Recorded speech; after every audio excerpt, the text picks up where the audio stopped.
Greetings, road warriors. Tonight our chronicle covers a network of asphalt that is as admired for its smooth engineering as it is grumbled about for its cost. We are heading to Europe, specifically to the hexagon of France, to trace the history of the Autoroute. It is a story of concrete, tolls, holiday migrations, and the view from a high cab as the French countryside rolls by, in a blur of sunflowers and sleepy villages.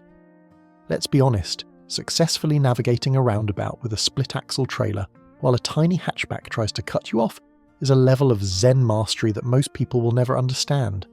So, before you get comfortable, take a moment to like the video and subscribe, but only if you genuinely enjoy what I do here. And as always, I'd love to know where you are parked tonight. Drop your location and your local time in the comments. It's good to know we aren't out here alone. Now, dim the lights, maybe turn on a fan for that soft background hum, and let's ease into tonight's journey together. The story of the French motorway system, the Autoroute, does not begin with a roar of engines or a grand sweeping plan to conquer the landscape. Unlike the Americans, who looked at their vast continent and saw a grid of interstates waiting to be born, or the Germans, who were aggressively pouring concrete for the Autobahn in the early 1930s, the French were initially quite hesitant about the whole affair. In the early 20th century, France was a nation deeply in love with its routes nationales, those charming tree-lined avenues that meandered lazily from village to village. The philosophy of travel was different. It was about the journey, the stop for lunch, the slow appreciation of the terroir. The idea of a road designed purely for speed, a road that bypassed the bakeries and the town squares, felt somewhat alien, perhaps even a bit rude. To understand the birth of the French highway, we have to transport ourselves back to the Paris of the late 1920s and early 1930s. The automobile was no longer just a toy for the aristocracy. It was beginning to crowd the streets. On weekends, the western exit of Paris was a chaotic bottleneck of Citroëns, Renaults and Peugeots, all trying to escape the smog of the capital for the fresh air of Normandy and the beaches of Deauville. The existing infrastructure, a tangle of narrow roads intended for horse-drawn carts and early omnibuses, was simply choking under the pressure. It was in this atmosphere of fumes and frustration that the concept of the Autoroute de l'Ouest, or the Highway of the West, began to take shape. This would eventually become the A13, the grandfather of all French motorways. But getting it approved was a bureaucratic odyssey that makes filling out a modern logbook look like a leisure activity. The French Parliament was sceptical. The railway companies were hostile, fearing that these autostrades would steal their passengers and freight. There was a prevailing sentiment that fast roads were a luxury for the rich, not a public utility. However, the sheer volume of metal pushing west from Paris could not be ignored. In 1935, the decision was finally made to construct a dedicated road for motor vehicles, free from cross-traffic, pedestrians, and the occasional wandering livestock that plagued the national roads. The design was ambitious for the time. It called for a dual carriageway, separated by a median, with flyovers and slip roads, concepts that are second nature to us now as we merge onto the highway, but were revolutionary geometry back then. Construction began in 1936, a time of significant social and political upheaval in Europe. The engineers faced a monumental challenge right at the gates of Paris, the Park of Saint-Cloud. This was hallowed ground, a historic domain that could not simply be paved over. The solution was the Saint-Cloud Tunnel. Digging this tunnel was a feat of grit and early civil engineering. It was the first motorway tunnel in France, stretching over 800 metres. The workers, labouring with tools that would seem primitive to a modern road crew, had to bore through the hill while preserving the stability of the historic parklands above. It was dark, dangerous, and dusty work, creating a subterranean gateway that would eventually eject millions of Parisians into the freedom of the open road. A crucial technical detail of this early era was the road surface itself. While asphalt is the standard today for its noise reduction and ease of repair, the original A13 was largely constructed using concrete slabs. These were durable, rigid plates of reinforced concrete designed to withstand the growing weight of vehicles. For decades, drivers on this stretch would know they were on the old road by the rhythmic thump, thump, thump, thump of their tyres crossing the expansion joints between the slabs. It was a tactile, auditory metronome that ticked off the kilometres, a sound that older French drivers still remember with a mix of nostalgia and annoyance.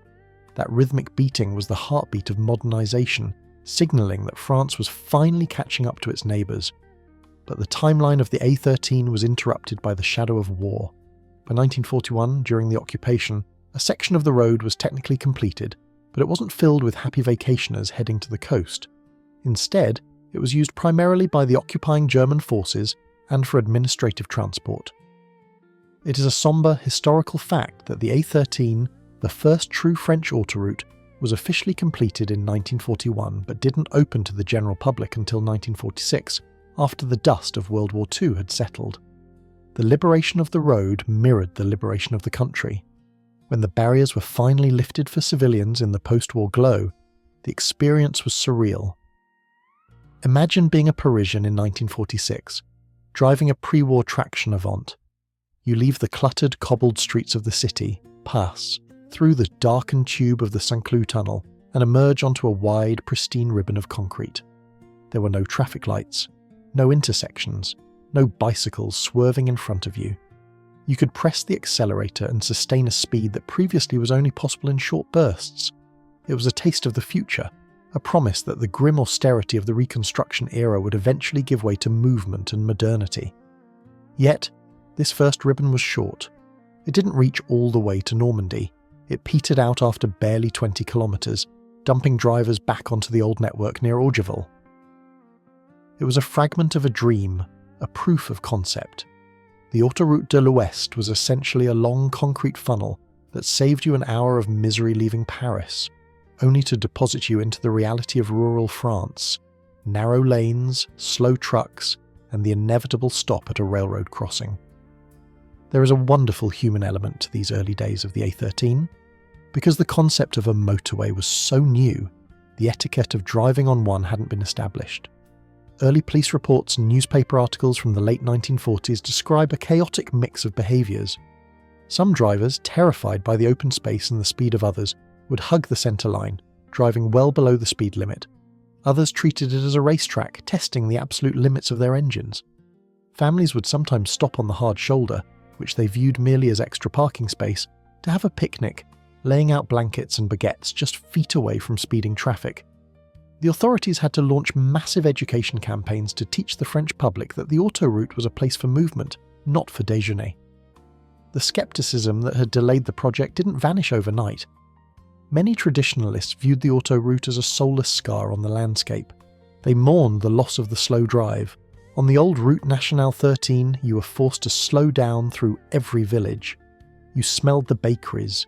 You saw the locals sitting at cafes. The autoroute severed that connection.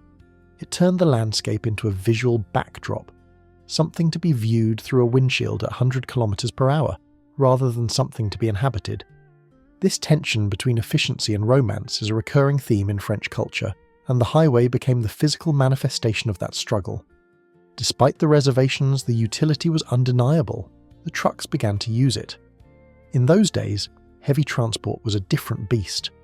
We aren't talking about the streamlined, air-conditioned Scania or Volvo cabs we drive today. These were Berliettes and Unix, noisy, rattling beasts with heavy steering and non-synchronized gearboxes. For a trucker in the late 1940s, the A13 was a brief respite from the physical labour of shifting gears every 30 seconds on the undulating country roads. To get onto that flat concrete stretch meant you could finally put the truck in high gear and let the engine hum steadily for a few minutes. It was a brief luxury, a moment to relax the shoulders before the road ran out and the fight with the steering wheel began again. The specific geography of the A13's exit from Paris also dictated the future of French urban planning. By funneling traffic specifically to the west, it encouraged the suburban sprawl of the Hauts-de-Seine region. Towns that had been quiet, semi-rural outposts suddenly found themselves within commuting distance of the Champs-Élysées. The road created the suburbs just as much as the suburbs created the need for the road. It was a symbiotic growth of asphalt and housing that would be replicated around every major French city in the decades to come. As the 1950s approached, the success of this short stretch of concrete proved that the car was not going away.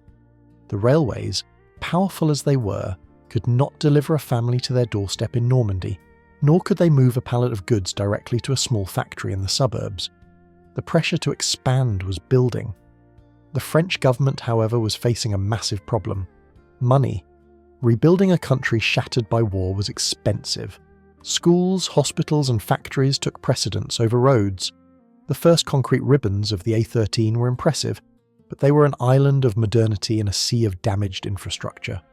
The planners looked at the map of France, a country with a central heart in Paris and arteries needing to flow to Marseille, Lyon, Bordeaux and Lille, and they realised the task was impossible with the current budget. They had the engineering know-how. French civil engineers are among the best in the world. They had the demand. The economy was revving up, but they lacked the francs. The A13 had been built with public money, a slow and painful drip of funding. If they were going to build a network that connected the entire nation, they would need a new model. They would need to look at the road not just as a public service, but as a product, something that could be sold to the driver, kilometre by kilometre. But that realisation was still just a whisper in the ministries. For now, in the late 1940s, the A13 stood alone, a strange solitary strip of grey cutting through the greenery of the Ile-de-France. It was a novelty, a Sunday drive destination in itself. People would drive to the overpasses just to watch the cars zoom by below, marvelling at the speed, the noise, and the sheer audacity of a road without intersections. It was the prologue to a massive story, the first sentence in a book that would eventually cover thousands of kilometres. The concrete was dry, the lines were painted, and the tyres were rolling. France had dipped its toe into the future, and despite the cold shock of the cost and the change, there was no turning back. The era of the Autoroute had begun, quietly, in the west, waiting for the spark that would ignite the rest of the country. If the A13 was a tentative toe dipped into the waters of modernisation, the decade that followed was a cannonball jump into the deep end. By the early 1950s, France had entered a period historians now call the Trente Glorieuses, or the 30 Glorious Years. It was an economic boom of staggering proportions. Factories that had been flattened were roaring back to life. Cities were expanding outward in rings of fresh concrete, and the average French citizen was trading in their bicycle for a motorised vehicle, even if that vehicle was often just a noisy, two-cylinder Citroën 2CV that leaned around corners like a sailboat in a gale. But this economic miracle had a massive, glaring bottleneck: the roads themselves. The entire nation was trying to pump high-speed industrial blood through arteries designed for the pace of a horse and cart. The picturesque routes nationales, lined with those majestic plane trees that Napoleon had ordered planted to shade his marching troops, were becoming death traps. While beautiful to look at on a postcard, a solid line of unyielding tree trunks spaced 2 meters from the tarmac is not exactly forgiving when a driver falls asleep at the wheel or a tie rod snaps. The trucking industry was exploding during this time, shifting the burden of freight from the rigid schedules of the railway to the flexible door-to-door service of the lorry, but the equipment was battling the infrastructure. Let's talk about the hardware for a moment. In the 1950s, the king of the French road was the Berlier GLR. It was voted the truck of the century in France for good reason, but driving one was a physical workout that would make a modern gym rat weep. There was no power steering. Manoeuvring a fully loaded Berlier through a medieval village square required the driver to practically stand on the dashboard and wrestle the steering wheel with both hands, sweat pouring down their back, while the local baker watched calmly, cigarette dangling from his lip, waiting for the truck to miss his awning by 3 centimetres. The geography of France presents a specific challenge here. It is a centralised country. Almost all major logistical lines radiate outward from Paris, like the spokes of a wheel, or they funnel down the Rhone Valley towards the Mediterranean. This meant that certain roads, specifically the legendary National 7, RN7, bore the brunt of the entire nation's movement. The RN7 was the French equivalent of America's Route 66, the holiday route that led to the sun of the Côte d'Azur. But unlike Route 66, which faded as the interstates rose, the RN7 was the main industrial corridor. Imagine the scene in roughly 1954. You're driving a tanker of wine from the Languedoc north to Paris. You're stuck behind a convoy of underpowered Renault 4CVs, which are in turn stuck behind a tractor pulling a hay cart. You're crawling at 20 kilometers per hour through the centre of a town like La Palisse.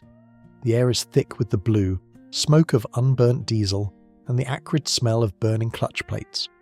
This was the famous Bouchon de La Palisse, the La Palisse cork. It wasn't uncommon for traffic to be backed up for dozens of kilometres, turning a 10-hour delivery into a 2-day odyssey. There is a technical detail about these old national roads that made them particularly treacherous for heavy haulers: the gourmet. To ensure rain washed off quickly, French engineers had designed the roads with a very pronounced crown, or camber, in the centre. They sloped steeply toward the ditches on either side. For a modern car, this is negligible.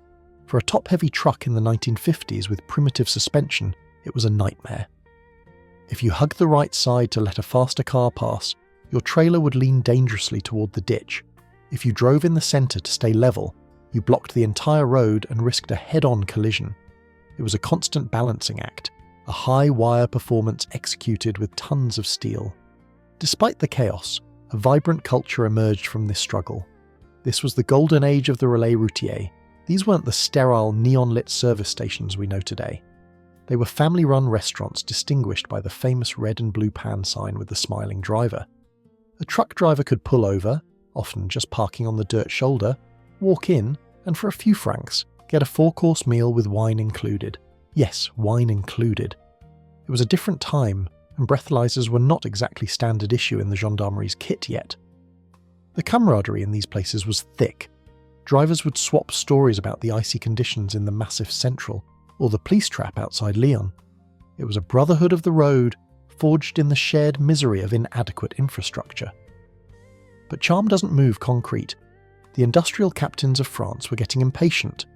Michelin, originally a tyre company but by then a powerful voice in travel and logistics, was lobbying hard. They pointed out that while France had the best food and the best wine, its average commercial transport speed was lagging behind Germany and even Italy, who were rapidly expanding their autobahns and autostradas. In 1951, a study showed that a truck travelling from Paris to Marseille spent nearly 40% of its engine running time idling in traffic or moving in first gear. That is a statistic that murders efficiency. The government tried to slap a bandage on the hemorrhage. In 1952, they created the Fonds Spécial d'Investissement Routier, FSCIR, a special road investment fund. The idea was simple and arguably fair. A specific tax was levied on fuel, and every centime of that tax would go directly to building new roads. It was a dedicated wallet for asphalt. For a brief shining moment, it seemed like the solution. Plans were drawn up. The engineers at the Ponts et Chaussées, Bridges and Roads Department, sharpened their pencils. However, in a move that will shock absolutely no one, familiar with government accounting, the money didn't stay in the wallet. The French treasury, facing budget deficits elsewhere, colonial wars in Indochina and later Algeria, social programs, housing crises, saw this pile of cash sitting in the road fund and couldn't resist. They started raiding the piggy bank. By the mid-1950s, a huge percentage of the fuel tax meant for highways was being diverted to the general budget. The road fund became a slush fund. This betrayal left the road network in a strange limbo. You had brilliant engineers designing high-speed bypasses, and you had the land being surveyed, but there was no cash to pour the concrete. It resulted in ghost projects, bridges built in the middle of fields that connected to nothing, or earthworks that started and then stopped abruptly where the funding ran dry. It was like buying a top-of-the-line navigation system for a truck that has no engine. It looks great on the dash, but you aren't going anywhere. Meanwhile, the traffic count kept climbing. The number of vehicles in France doubled between 1950 and 1956. The summer holiday migration, the Grandes Vacances, became a national phenomenon. Suddenly, it wasn't just trucks. It was millions of workers getting their paid leave and heading south all at once. The N7 became known as the Road of Death, not just because of the traffic jams, but because of the horrific head-on collisions caused by impatient drivers trying to overtake on those narrow tree-lined lanes. The Grim Reaper was having a field day, and the weapon of choice was the blind overtake. Let's be honest, we've all been there, stuck behind a slow-moving tractor, leaning out to check for oncoming traffic, waiting for that tiny window of opportunity. Now imagine doing that with a car that has 20 horsepower and a family of 5 screaming in the back seat because the cheese sandwich fell on the floor. It's a recipe for disaster. One specific human anecdote from this era highlights the absurdity of the situation. In the town of Montélimar, the nougat capital of the world, traffic would become so dense in the summer that the locals would set up folding chairs on the sidewalks to watch the gridlock. It became a spectator sport. Peddlers would walk between the idling cars selling trays of nougat directly to the drivers. You could buy your souvenirs without even getting out of your vehicle, largely because your vehicle hadn't moved more than 10 meters in the last hour. While charming in a retro way for a truck driver on a deadline with a load of perishable fruit, it was torture. The pressure reached a boiling point around 1954. The industrialists were screaming, the tourists were dying, and the treasury was empty. The state had to admit defeat. They realized they could not build the necessary network using the traditional model of tax and build. It was too slow, and the temptation to steal the money for other things was too high. They needed a mechanism that would guarantee the funds stayed with the roads. They needed a way to make the road pay for itself. This realization set the stage for one of the most controversial decisions in French transport history. It was a pivot from the Republican ideal of liberté, égalité, fraternité, where the road belongs to everyone for free, to a more transactional reality. The whispers of user pays began to circulate in the halls of the National Assembly. It was a concept imported from the Americans and the Italians, but it rubbed the French socialist sensibilities the wrong way. Paying to drive on a road? It felt like a return to the Middle Ages, where a local lord would demand a coin to cross his bridge. But the alternative was continued gridlock. The Berliet trucks were still wrestling through the villages, the wine tankers were still overheating on the upgrades, and the road of death was still claiming victims. Something had to give. The solution that emerged would change the landscape of France forever, turning the act of driving from a right into a service. It would give birth to the toll booth, the péage, and create a new class of infrastructure that was pristine, fast and expensive. But before the first coin could drop into the basket, the law had to change, and the battle for the wallet of the French driver was about to begin. The year 1955 began with a winter of discontent on the French roads, and ended with a piece of paper that would forever alter the relationship between the driver and the asphalt. The gridlock we left behind in La Palisse was no longer just a nuisance. It was a national embarrassment.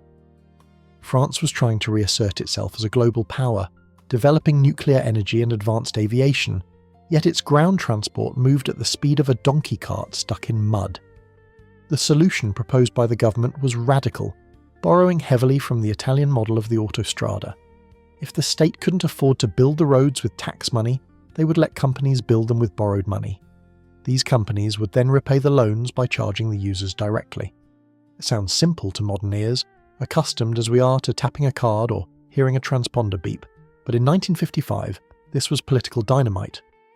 On April 18, 1955, the French Parliament passed a law that authorized the creation of Sociétés d'économie mixte, SEM. These were hybrid entities, part private, part public, granted the right to build and operate motorways. Crucially, Article 4 of this law contained the magic words that authorized the collection of a toll, or péage. The backlash was immediate and loud. The Automobile Club de France, a powerful lobby of wealthy drivers, was apoplectic. They argued, with some logic, that they were already paying a fuel tax, a vehicle tax, and a registration tax. To ask them to pay again just to drive on the road felt like double taxation. It was, they claimed, a violation of the fundamental right to free movement. The trucking unions were equally sceptical. They ran the numbers and saw their profit margins vanishing into the coffers of these new road barons. Let's be honest, trying to explain to a French truck driver that he needs to pay extra money for the privilege of doing his job is about as safe as trying to give a cat a bath. You're going to get scratched. Despite the uproar, the government held firm. They argued that the toll was not a tax but a fee for a service. The service was speed, safety, and comfort. You didn't have to take the Autoroute. The old national roads would remain free. But if you wanted to bypass the traffic jam, you had to pay the premium. It was the democratization of the time is money concept. The first true test of this new system didn't happen near Paris, but down in the south, along the glamorous but geometrically nightmare-inducing Côte d'Azur. The Autoroute de l'Estrelle, which would become part of the A8, was the pilot project. The geography here is stunning but hostile to road builders. The red volcanic rock of the Estrelle Massif plunges directly into the Mediterranean Sea. The old coast road twisted and turned like a dropped ribbon, tortured by hairpin bends and clogged with tourists gawking at the view. Building a high-speed artery here required engineering of a different calibre. It wasn't just about laying concrete on flat ground. It was about blasting through mountains and bridging deep ravines. The cost per kilometre was astronomical. This was the perfect candidate for the toll model, because the state simply couldn't justify sinking that much of the national budget into a holiday road for the rich. In 1956, the Escota company, Société de l'Autoroute Estoril-Côte d'Azur, was founded. It was the first of the concessionaires. They began work immediately, and the scale of the project was unlike anything seen before in France. Here is a technical detail that separates the Autoroute from the Nationale: the radius of the curves. On a standard national road in the 1950s, a curve might be designed for a speed of 60 or 70 km per hour. If you hit it at 90 in a loaded truck, you were going over the edge. For the new A8, the engineers adopted a design speed of 120 km per hour or more. This meant that every curve had to be gentle, sweeping and banked. The super elevation, the tilt of the road surface on a bend, was calculated precisely to counteract centrifugal force. For a driver, this creates a sensation of being held by the road. You don't fight the wheel, you glide. Achieving this geometry in the jagged rocks of the Estoril required moving millions of cubic meters of earth. They weren't just following the land, they were reshaping it. When the first section of the A8 finally opened in 1961, it introduced the French public to the physical reality of the péage. The early toll plazas were not the sprawling multi-lane gantries we see today. They were modest structures, often just a few booths straddling the road. But they represented a cultural shock. Imagine the scene. A family in a Peugeot 403 approaches the barrier. The father, cigarette in hand, rolls down the window, manually of course, cranking that handle like he's trying to start a lawnmower. He has to come to a complete stop. A uniformed man in the booth leans out. There is a human interaction, a greeting. Bonjour. The price is stated. Physical coins and notes are exchanged. The barrier lifts. It was a transaction, a retail purchase of distance. For the truckers, the calculation was stark. A run from Fréjus to Nice on the old road might take 3 hours in summer traffic, burning fuel in start-stop increments and wearing out the clutch. On the new toll road, it took 45 minutes of steady cruising. The savvier fleet owners began to realise that while the toll cost money, the savings in fuel, maintenance and driver hours were greater. The Autoroute turned the truck from a beast of burden into a logistical precision instrument. However, the rollout was slow. The 1955 law had planted the seed, but the network didn't explode overnight. The system relied on these semi-private companies raising capital, which took time. And there was a distinct aesthetic to these early concession roads, because they were essentially competing for customers. The companies invested in customer experience long before that was a buzzword. They planted oleanders in the median strips to cut the glare of oncoming headlights and to beautify the drive. They designed rest areas that felt more like parks than parking lots. They were trying to seduce the driver into opening their wallet. One of the most fascinating human elements of this era was the toll collector himself. In the 1960s, this was a respected job. These weren't temporary students working a summer gig. They were often sworn agents of the concession company. They handled significant amounts of cash in isolated locations. There are stories of toll collectors who became local celebrities of a sort, known by the regular truck drivers. A quick exchange of news, a comment on the weather, maybe a tip about a speed trap further down the line. The toll booth was the campfire of the modern age, a brief moment of contact in a solitary profession. Of course, it wasn't all romance. The 1955 law created a patchwork system. Different regions had different concession companies, ASF in the south, SANEF in the north, SAPER in the east. Each had its own management style, its own uniforms, and sometimes even slightly different signage. For a long-haul driver crossing France, it felt like passing through a series of feudal fiefdoms. You paid tribute to the Duke of Escota, then the Baron of ASF. You needed a bag of coins heavy enough to anchor a small boat.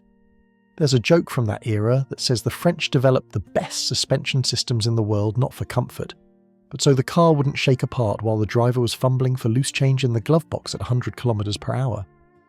But the privatisation had a dark side that critics had predicted. The companies were incentivized to build the profitable routes first, the ones with high traffic volume.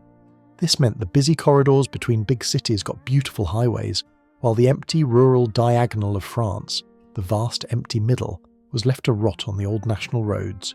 It created a two-speed France.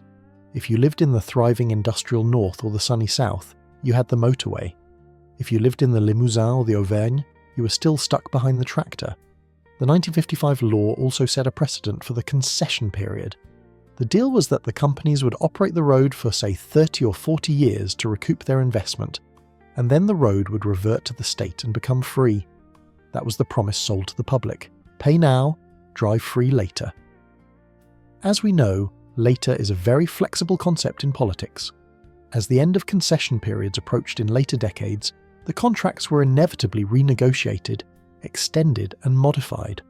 The tolls never went away. They became a permanent feature of the landscape, as immutable as the Alps themselves. By the mid-1960s, the user pays model was firmly established. The concrete was pouring, the barriers were rising, and the resistance had largely faded into resigned grumbling. The French driver had accepted the bargain.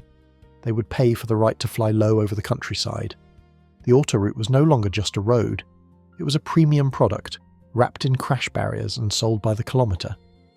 As we leave the toll booth of the 1960s, lighter in the wallet but heavier on the throttle, we can see the network beginning to stretch out. The isolated segment of the A13 was no longer alone. The A1 heading north to Lille was underway. The A6, the backbone of the country, was inching south. The pieces of the puzzle were being cut, ready to be snapped together. But one route loomed larger than all the others in the national imagination. It wasn't just a road, it was a pilgrimage. It was the road to the sun, the asphalt river that would carry millions of pale, overworked northerners to the olive groves and beaches of the Mediterranean. The A6 and the A7 were about to merge into a legend, creating a cultural phenomenon that would define French summers for generations. But before we join that massive migration, we need to check our temperature gauges and maybe top off the coolant because things are about to heat up. If the A13 was the prototype and the A8 was the luxury proof of concept, then the A6 and A7 combined are the main event. Together, they form the legendary Autoroute du Soleil, the motorway of the sun. This is not merely a stretch of asphalt, it is a cultural institution, a geographical spine, and for a few weekends every summer, the longest parking lot in Europe. The route is simple on a map. You leave the grey, drizzly orbit of Paris on the A6, heading south through the rolling vineyards of Burgundy. You hit the chaotic knot of Lyon, squeeze through the city, and emerge onto the A7, which follows the mighty Rhône River down to the Mediterranean Sea. It is the road that connects the head of France to its feet, the office to the beach, the stress to the release. Construction of this behemoth took the better part of the 1960s and early 70s. It was a race against the booming demographics of the baby boom.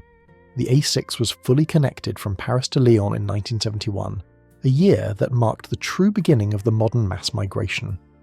Before this continuous ribbon existed, the journey to the south was a 2-day expedition on the National 7. With the Autoroute du Soleil, it became a single, albeit long, day's drive. It promised speed, it promised freedom.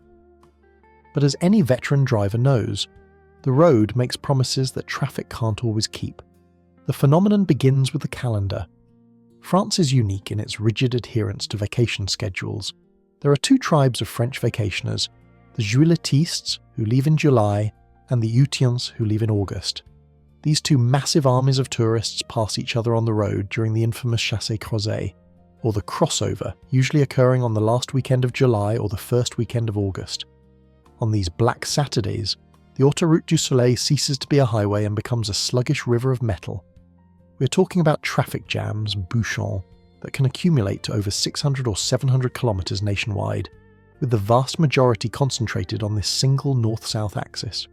From the high cab of a truck, assuming you're allowed on the road, as heavy goods vehicles are often banned during these peak civilian stampedes, the view is surreal. You see a sea of roof boxes, millions of station wagons, SUVs and tiny hatchbacks packed to the rafters with suitcases, inflatable flamingos and disgruntled teenagers. The heat radiates off the tarmac, creating shimmering mirages that distort the brake lights ahead. The critical choke point, the valve that controls the pressure of this entire system, is Lyon, specifically the Tunnel de Fourvière. Here is a technical and geographic detail that haunts the dreams of logistical planners. When the A6 meets Lyon, it doesn't gracefully bypass the city, it dives straight into it. The Fourvière Tunnel, opened in 1971, bores directly under the historic hill of Fourvière on the west bank of the Saône. It is a dual-tube tunnel, narrow by Modern standards with no emergency lane, it acts as a funnel. 4 lanes of speeding traffic from Paris are squeezed into 2 lanes of dark subterranean claustrophobia. For a truck driver, the approach to Fourvière is a lesson in defensive driving. The speed limit drops. The overhead signs flash warnings. You have cars cutting across 3 lanes at the last second, realizing they are in the wrong lane for Marseille.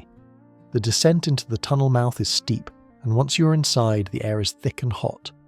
If a car breaks down in there, and they do frequently, usually old radiators giving up the ghost in the summer heat, the ripple effect causes a jam that can back up all the way to Mâcon, nearly 70 kilometres to the north.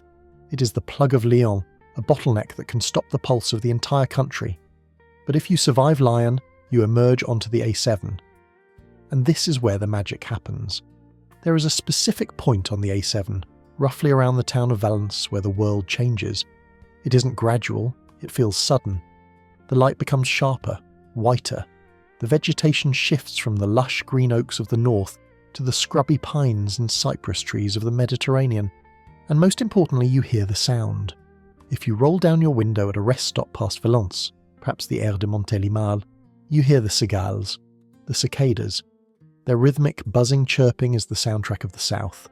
For the weary family from Lille who's been driving for 10 hours, that sound is the finish line.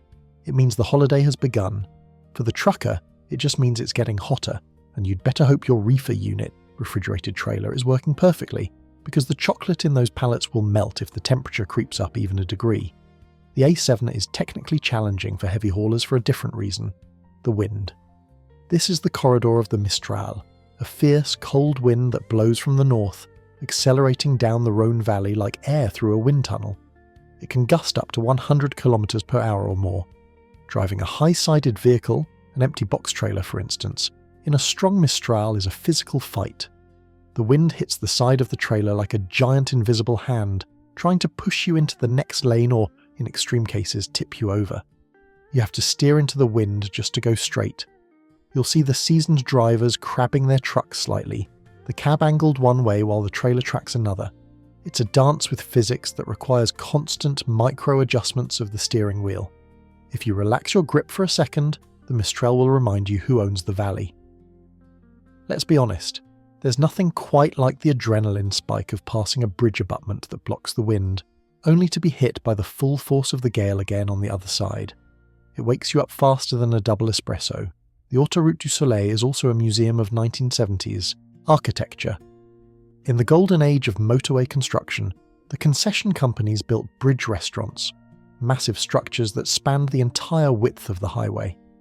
The idea was that you could eat your steak frites while watching the traffic flow beneath your feet. The archetype of this is the bridge at l'Île de Beau or the famous arch at Beaune. These structures, often managed by Autogrill or Arche, look like sci-fi space stations that landed in the French countryside. They are faded now, a bit retrofuturistic, but they stand as monuments to a time when the motorway was a destination in itself, not just a conveyance. The human element on the route of the sun is best observed at the péage of Lens-en-Provence near the end of the line. This is one of the largest toll plazas in Europe. In the days before electronic tags, the queue here could last hours. There is a famous story, likely embellished over time but rooted in truth, of the Great Jam of 1982. It was a particularly brutal summer. The traffic was stationary for so long that people simply turned off their engines and got out. Impromptu soccer games started in the empty lanes between the cars. People shared food. A trucker, stuck with a load of melons that were risking overripeness, reportedly opened the back of his trailer and started handing them out to thirsty families. For a brief few hours, the A7 wasn't a road. It was a linear village, a community of stranded travellers united by the sheer absurdity of their collective immobility. But the A7 has a darker reputation as well. Because it is wide, often 3 or 4 lanes in each direction, and straight, and because it is filled with drivers who are either exhausted or euphoric, it can be dangerous. The aggression of the south is a real thing. The closer you get to Marseille, the driving style changes. It becomes more assertive, let's say. The turn signal becomes an optional suggestion rather than a mandatory indicator. The gap between bumpers shrinks. For a long-haul driver from the Netherlands or Germany, accustomed to the orderly flow of the north, the southern A7 is a culture shock. You have to be hyper-aware. The scooters start to appear, weaving between lanes at suicidal speeds. The local delivery vans, dented on every corner, dive into gaps that shouldn't exist. You have to drive with eyes in the back of your head. Yet despite the stress, the heat and the mistral, there is a romance to the Autoroute du Soleil. It is the road of anticipation. When you're driving south with a load, you're driving towards the light. You watch the sun set over the Rhône, turning the river into a ribbon of gold. You see the silhouette of the Mont Ventoux in the distance, the giant of Provence standing watch over the vineyards. And when you're driving north, back towards the grey, you're carrying the produce of the sun: peaches, apricots, wine, lavender oil. You're the link between the two climatic zones of the country. The A6 and A7 are also the testing ground for the tarmac itself. The sheer volume of heavy traffic, thousands of 40-ton trucks every single day, pounds the road surface relentlessly. The asphalt here is a special mix designed to resist rutting. In high heat, asphalt can become soft. Heavy tyres rolling in the same path over and over can press grooves into the road. If it rains, these grooves fill with water, causing hydroplaning. The engineering required to keep the A7 smooth is a constant battle. Night crews are always out there, shaving off the top layer and laying fresh blacktop, working under floodlights while the reduced night traffic hisses by in the adjacent lanes. As we leave the Rhône Valley and the screech of the cicadas behind, we must acknowledge that the Sun Highway is more than just infrastructure. It is the emotional barometer of France. When the A7 is flowing, the country is happy. When the A7 is blocked, the country is in crisis. It is the road where memories are made, usually involving a melted ice cream, a game of I Spy that went on for 3 hours too long, and the relief of finally seeing the blue horizon of the sea. But not all roads in France are about the destination. Some are about the challenge of the train itself. We are going to leave the flat, windswept valley now and head west, into the volcanic heart of the country. We are going to climb. We are going to tackle a road that was once considered impossible to build, a road that defies gravity and winter alike. Check your brakes and downshift, because we are approaching the Massif Central. If the A7 is a river of traffic flowing through a valley, the A75 is a roller coaster built for giants. We are leaving the crowded, sun-baked corridor of the Rhône and heading west, into the rugged, volcanic spine of France known as the Massif Central. This is the A75, known poetically as La Méridienne. It was designed with a singular, ambitious purpose: to slice vertically through the most difficult terrain in the country and provide a second artery from northern Europe to the Mediterranean, relieving the pressure on the choking A6-A7. For decades, the Massif Central was a fortress of granite and basalt that forced major transport routes to go around it.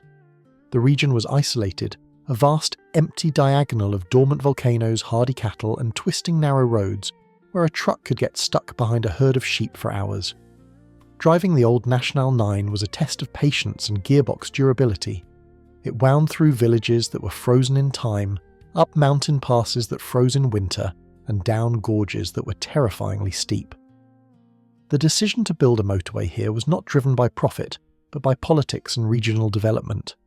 This brings us to a crucial historical distinction. Unlike the privatised, toll-heavy networks of the East and South, the A75 is largely free. It was a gift from the state to the region, championed by President Valéry Giscard d'Estaing, who had local roots in the Auvergne. The idea was disenclavement, breaking the isolation. To charge a toll would have defeated the purpose of encouraging traffic to use this new wild route. But free does not mean easy. Building a high-speed road at an altitude of 1,000 metres requires engineering that battles the elements. The A75 holds the title for the highest motorway point in Europe, at the Col de Cisate, sitting at 1,101 metres above sea level. That is over 600 feet. You're not just driving across France, you're driving over the roof of it. For a truck driver, the A75 is a completely different beast than the flat plains of the north. It demands respect. The climbs are long and grueling. A fully loaded 40-ton rig will drop gears, the engine roaring at high RPMs, crawling up the Col de la Fajole at 40 km per hour. You watch the temperature gauge like a hawk. You listen to the turbo singing its high-pitched song, hoping the intercooler hoses hold together under the pressure. But as any veteran hauler knows, the climb is just work. The descent is where the danger lives. The southern end of the A75 presents one of the most terrifying stretches of tarmac in Europe for a heavy vehicle. The descent from the Larzac Plateau down to Lodève, often referred to as the Pas de l'Escalette. The road essentially falls off the edge of the plateau. It is a long, sweeping plunge with gradients reaching 7.5% over several kilometres. Here is the technical reality of that descent. You cannot use your wheel brakes to control your speed. If you ride the brake, pedal in a 40-ton truck on a 7% grade for more than a minute, the friction generates immense heat. The brake drums expand, the linings glaze over, and you experience brake fade. Suddenly the pedal feels like mush, and the truck doesn't slow down. You're now a 40-ton missile with no way to stop. To survive the A75, you rely on auxiliary braking systems. In Europe, the most famous of these is the Telma, an electromagnetic retarder attached to the drive shaft. It uses magnetic fields to create resistance, slowing the rotation of the wheels without touching the friction brakes. Or you use the Jake brake, engine compression brake, which turns the engine into a giant air compressor to absorb energy. Descending the Escalette is a noisy, rhythmic ritual. You select a low gear at the top, usually 7th or 8th gear in a 12-speed box. You engage the retarder. The truck growls, holding back the weight of the cargo against the pull of gravity. You watch the tachometer needle dance near the red line. If you pick a gear that is too high, the truck will run away from you. If you pick one that is too low, you crawl. It is a commitment. Once you start down, there is no shifting up. Let's be honest, the smell of burning brake lining is a scent every trucker knows. It smells like hot metal and fish, a distinct acrid odour that instantly triggers a primal panic in the brain. If you smell it on the A75, you check your mirrors. Is it you? Is it the guy in front? The engineers knew this risk. That is why the A75 is lined with lits d'arrêt d'urgence, emergency escape ramps. These are terrifying-looking chutes that branch off the main road and shoot uphill into a deep pit of loose gravel. They are the last resort. If your brakes fail, you steer into the gravel, the wheels sink, the truck violently decelerates, and you come to a stop buried up to your axles.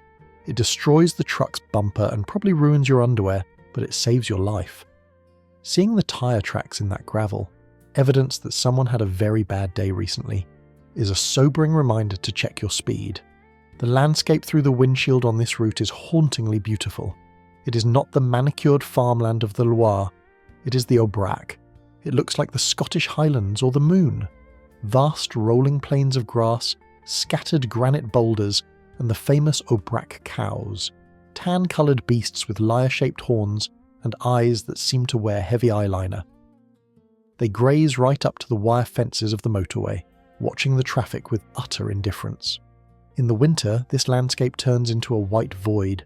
Snow stakes, tall orange poles, line the road so the snowplows know where the tarmac ends and the ditch begins. There is a human element to the A75 that feels more solitary than the other routes. Because it cuts through such sparsely populated land, you can drive for 20 minutes at night without seeing a house light. It is just you, the reflective cat's eyes, on the road, and the stars. A seasoned driver named Michel once shared a story about a night run on the A75 during a meteor shower. He pulled over into a deserted rest area in the Lozère region, one of the darkest places in France with almost zero light pollution. He turned off his headlights and stepped out of the cab. The silence was absolute. No hum of distant cities, no rush of other cars, just the clicking of his cooling engine and a sky so thick with stars it looked like spilled milk. He stood there for 10 minutes, a tiny figure next to his massive machine, watching the universe streak overhead, before climbing back in to finish his delivery of washing machines to Montpellier. It's moments like that which make the back pain worth it. The architecture of the road itself tries to blend in. The bridges and overpasses are often faced with local stone to match the geology. The central dividers are sometimes made of wood rather than steel to look more natural, but the road is still an intruder. The wind up here is constant. It buffers the side of the cab, rocking the suspension. The A75 also serves as a timeline of geology. You drive past the Puy de Dôme and the chain of dormant volcanoes. You can see the cinder cones, perfect and green, rising from the plateau. It is a reminder that the ground beneath the wheels wasn't always stable. In a way, the truck engine's combustion is just a tiny echo of the fire that formed this land millions of years ago. As you approach the southern end of the A75, the geography prepares a final surprise. The plateau ends abruptly. You have conquered the climbs, survived the snow of the Oberach, and managed your brakes down the steep grades. But there is one obstacle left. A valley so deep and so wide that for years it was the missing link in the chain. The town of Millau sits at the bottom of this gorge, and for decades traffic had to spiral down into the town, cross the River Tarn on a narrow bridge, and spiral back up the other side. It was the black spot of the route, a bottleneck that could cost you 4 hours in summer. To fix this, the engineers didn't just build a bridge, they built a miracle. They decided to keep the road in the sky, to fly over the valley rather than descend into it. We are approaching the crown jewel of the French road network, a structure that makes even the most cynical trucker reach for their phone to snap a picture. But before we cross the void, we need to make sure our fear of heights is under control, because we're about to go higher than the Eiffel Tower. While the A75 offers a rare and beautiful gift of free passage through the clouds, the reality for the rest of the French network is far more transactional. Eventually, you have to come down from the mountains, merge onto a different artery like the A9 or the A10, and face the inevitable gatekeeper of the French road, the péage. The toll booth is not just a piece of infrastructure, it is a ritual. It is a recurring punctuation mark in the sentence of a long journey, a mandatory pause that breaks the hypnotic rhythm of the highway. For a driver, seeing that sign, Péage 2000 Miam, triggers a specific set of biological and mechanical responses. You check your speed, you start scanning the horizon for the canopy. You begin the mental game of lane roulette. Let's be honest, picking the right toll lane is a high-stakes gamble that defines your mood for the next hour. You scan the lines. Lane 4 has 3 cars, but they look like locals who know what they're doing. Lane 5 has only 1 car, but it's a camper van with foreign plates, and the driver's currently leaning halfway out the window, gesturing at the machine. If you choose Lane 5, you just know, you will be sitting there for 10 minutes while they look for a credit card that has fallen under the seat, while the people in Lane 4 breeze through and laugh at you. Historically, the experience of the péage has shifted from a human interaction to a solitary interaction with a machine. In the 1970s and 80s, as we touched on earlier, you handed cash to a person. But as traffic volumes grew, the human element became a bottleneck. The machines took over. First came the basket receivers. These were large, flared wire mesh or plastic baskets designed to catch coins thrown by the driver. There was a genuine art to the basket toss. You would roll down the window, grab a handful of francs, and hook-shot them into the basket without fully stopping. If you were good, the coins would rattle down the chute, the light would turn green, and the barrier would fly up without your wheels ever stopping their rotation. It was the trucking equivalent of a slam dunk. If you missed, and a coin bounced onto the tarmac, you faced the shame of opening the door, unbuckling, and scrabbling around on the oily ground while the cars behind you honked. Today, the technology is invisible but omnipresent. For the heavy hauler, the modern toll plaza is a zone of high-tech surveillance. As a truck approaches the lane, it is instantly scanned. Lasers and optical sensors measure the height of the vehicle at the front axle. Ground sensors count the number of axles hitting the pavement. This determines the Klasse. Cars are Klasse 1, motorcycles are Klasse 5. But the big rigs fall into Klasse 4. Vehicles with a height of 3 meters, or more, and 3 or more axles. The price difference is eye-watering. A trip that costs a family car €30 might cost a Class 4 truck €100 or more. The machine knows what you are. There is no cheating the laser. For the modern professional driver, the physical act of paying has largely been replaced by the télépéage or Liberty system. A small transponder box is affixed to the windshield.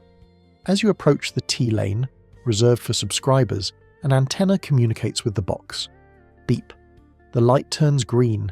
The barrier lifts. However, there is a specific anxiety related to this technology. You're approaching a solid metal bar at 30 km per hour. You're trusting a small battery-operated piece of plastic to talk to a receiver on a gantry. If it works, you glide through like a VIP. If it fails, if the battery is dead or the signal is blocked, you have to slam on the brakes, stopping inches from the barrier.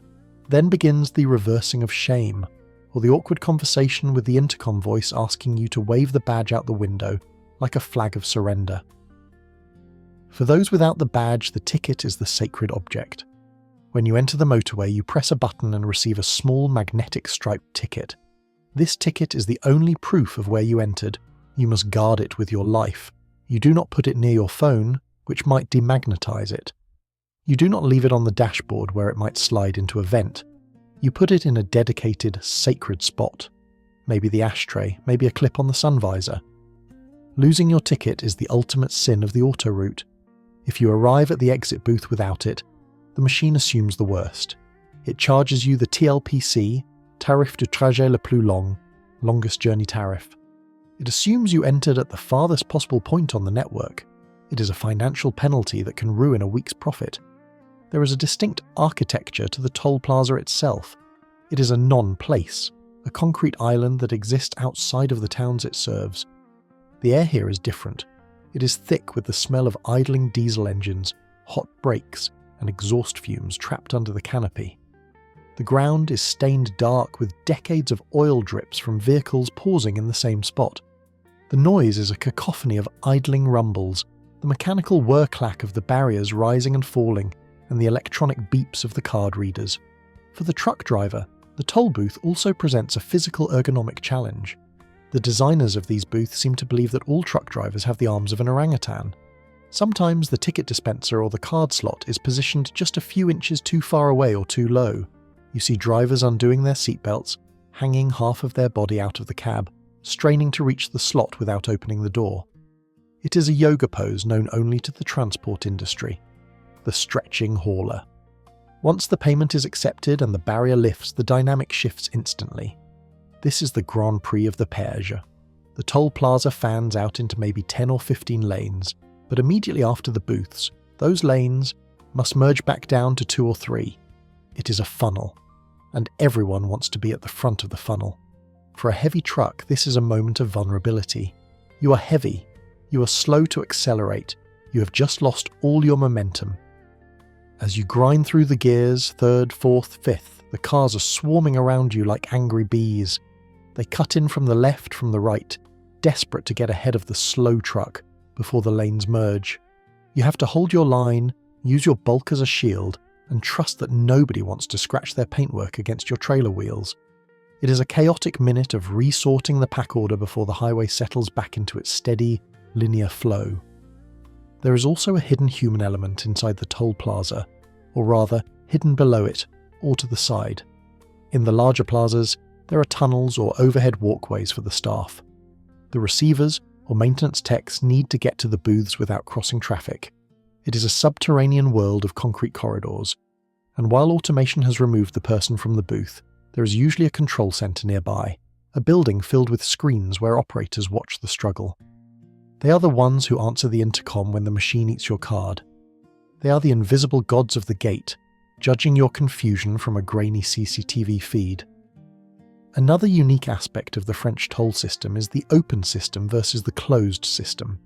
In a closed system, you take a ticket and pay when you exit. This is standard for long distances, but around some cities or on specific sections, you have an open system. Here, there is no ticket. You just hit a toll booth, pay a flat fee, and keep driving. You might hit 3 of these in a row over 50 kilometers. It feels like being mugged in slow motion. Stop, pay, drive, stop, pay, drive. It disrupts the flow and fuels the low-level resentment that every driver feels toward the concession companies. Yet, despite the cost and the annoyance, the péage serves a purpose beyond revenue. It acts as a filter. It keeps the local traffic, the tractors, the mopeds, the short-hop shoppers, off the main arteries. When you pass through the gate, you are entering a privileged domain. The road surface immediately improves. The signage becomes clearer. You're paying for the tarmac velvet. And there is a strange, quiet beauty to the toll plaza at night. When you approach a massive barrier like Saint-Arnoux on the A10, the gateway to Paris, at 3 a.m, it looks like a spaceship landing site. The canopy is illuminated with amber sodium lights or harsh white LEDs. The lanes are empty. The red and green crosses overhead glow in the darkness. You glide through this T-lane without breaking stride. The only sound, the beep of the badge and the rush of wind. For a second, it feels like you're passing through a portal. leaving the chaos of the world behind to continue your solitary orbit through the dark. As we accelerate away, from the booth, the engine settling back into its comfortable 1200 RPM hum, we check the fuel gauge and the tachograph. The driving time is ticking away, the machine needs fuel, and the driver needs coffee. We see a sign approaching, Aire de Service, 2000 Nemetz. It's time to pull over. But in France, a rest stop is not just a place to park, it's a cultural experience in its own right, where the sandwiches are surprisingly gourmet and the architecture tries way too hard. As the barrier of the toll plaza fades in the rearview mirror, a new need begins to assert itself. The fuel gauge on the dashboard is dipping toward the quarter mark, or perhaps your own internal caffeine light has started blinking. In the world of the Autoroute, relief comes in two distinct flavours, marked by blue signs with white pictograms.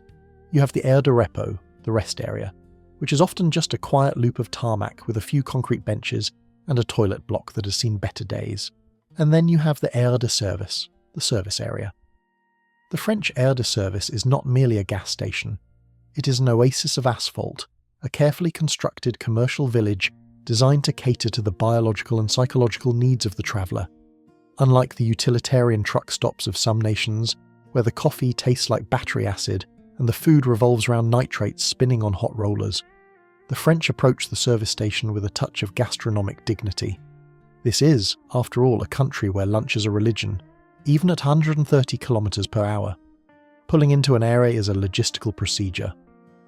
As the deceleration lane peels away from the main carriageway, the road splits. The signage is explicit. VL, Véhicule Léger, to the left, PL, Poids Lourd, to the right. The cars are funneled toward the glittering facade of the shop, close to the fuel pumps and the playgrounds. The trucks are sent around the back to the backstage of the oasis. For the truck driver, the parking area is a specific ecosystem. The slots are long, painted in diagonal herringbone patterns to allow for easy entry and exit without reversing. Because reversing a 16-metre combination in a crowded lot is a recipe for crushed fenders and insurance paperwork. When you kill the engine in the truck park, the first thing you notice is the silence, or rather the absence of wind noise. After hours of the turbo singing and the tyres humming, the sudden stillness is heavy. But open the door, and the air is alive with a different soundscape. You hear the idling of reefer units, the refrigeration motors mounted on the front of trailers, chugging away to keep the yogurt cold. It's a rhythmic thrum, thrum, thrum that becomes a lullaby for veteran drivers. You hear the hiss of air brakes as new arrivals settle in, and depending on the time of day, you hear the clatter of cutlery. This brings us to a defining human element of the European trucking scene, the parking lot kitchen. On a long haul, eating at the cafeteria every day burns through the paycheck, so the drivers cook. Walk through the PL section of a major area like the Aire de Montélimar in the evening, and you will smell onions frying, sausages sizzling and coffee bubbling. Drivers from Eastern Europe, Poland, Romania, Lithuania are masters of this. They have pull-out gas stoves stored in the side lockers of their cabs, pallet boxes. They set up folding chairs between the trucks. It becomes a temporary international village. A Ukrainian driver might be sharing a cigarette with a Portuguese driver, communicating in a broken mix of German, English and hand gestures. They are united by the road, by the weight, and by the shared reality of living in a box. However, if you wander over to the civilian side, the VL zone, you witness a uniquely French cultural phenomenon, the motorway picnic. French families do not simply eat in the car. That is considered barbaric. When the Grandes Vacances are in full swing, the green spaces around the service stations are transformed. Families unpack the car, they bring out folding tables, they lay down actual tablecloths. They produce coolers filled with cold roast chicken, salads, baguettes and cheese. It is a full seated meal, served on plastic plates, consumed 10 metres away from a highway carrying 4,000 cars an hour. I have seen families with a bottle of rosé wine on the table, consumed in moderation of course, usually by the passenger, and a proper knife to cut the camembert. It is a refusal to let the urgency of travel degrade the quality of life. The air becomes a park, a momentary suspension of the rush. Architecturally, the areas are fascinating. In the 1970s and 80s, there was a movement to make them regionally distinct. The idea was that the air should be an ambassador for the province you were passing through. If you stop at the Aire du Poulet de Bresse on the A39, the architecture mimics the local farmhouses, and there are giant statues of chickens, the famous Bresse poultry, standing guard. If you stop at the Aire de Pêche Montat on the A20, the buildings are made of local stone with slate roofs, echoing the style of the Lot region. Some are even stranger. The Aire de Jugy on the A6 is famous for its mushrooms. It features giant, colourful sculptures of mushrooms and cartoonish figures that have been terrifying and delighting children for decades. It's a surreal Alice in Wonderland fever dream on the side of the road, a landmark that kids look out for. Are we at the mushrooms yet? Inside the building, the experience is a cut above the global standard. Yes, it is expensive. The motorway markup is real, but the quality is surprisingly high. You will often find a Paul Bakery, a ubiquitous French chain that serves fresh bread. A jambon beurre sandwich here is made with a crispy baguette, real butter, and decent ham. It's not the soggy triangle sandwich of the UK or the mystery meat hot dog of the US. The shops also serve as regional gift stores. This is a brilliant marketing trick. If you're driving back from the south but forgot to buy a souvenir for your grandmother, the Aire has you covered. You can buy tins of pâté, bags of lavender from Provence, boxes of nougat from Montélimar, and bottles of Côte du Rhône wine. It is a condensed, commercialised version of the French terroir, conveniently located next to the toilets. Let's be honest, we've all been tempted by that overpriced bag of artisanal chips, or that stuffed animal of a marmot just because we've been driving for 6 hours and our impulse control is shattered. But for the trucker, the most critical facility is the shower. A douche token usually costs a few euros, or is free with a fuel fill-up. The quality of the showers varies wildly. The best ones, often found in the newer areas or the major truck stops, are tiled, clean, and have endless hot water. The worst ones are damp, mouldy caves where you keep your flip-flops on at all costs.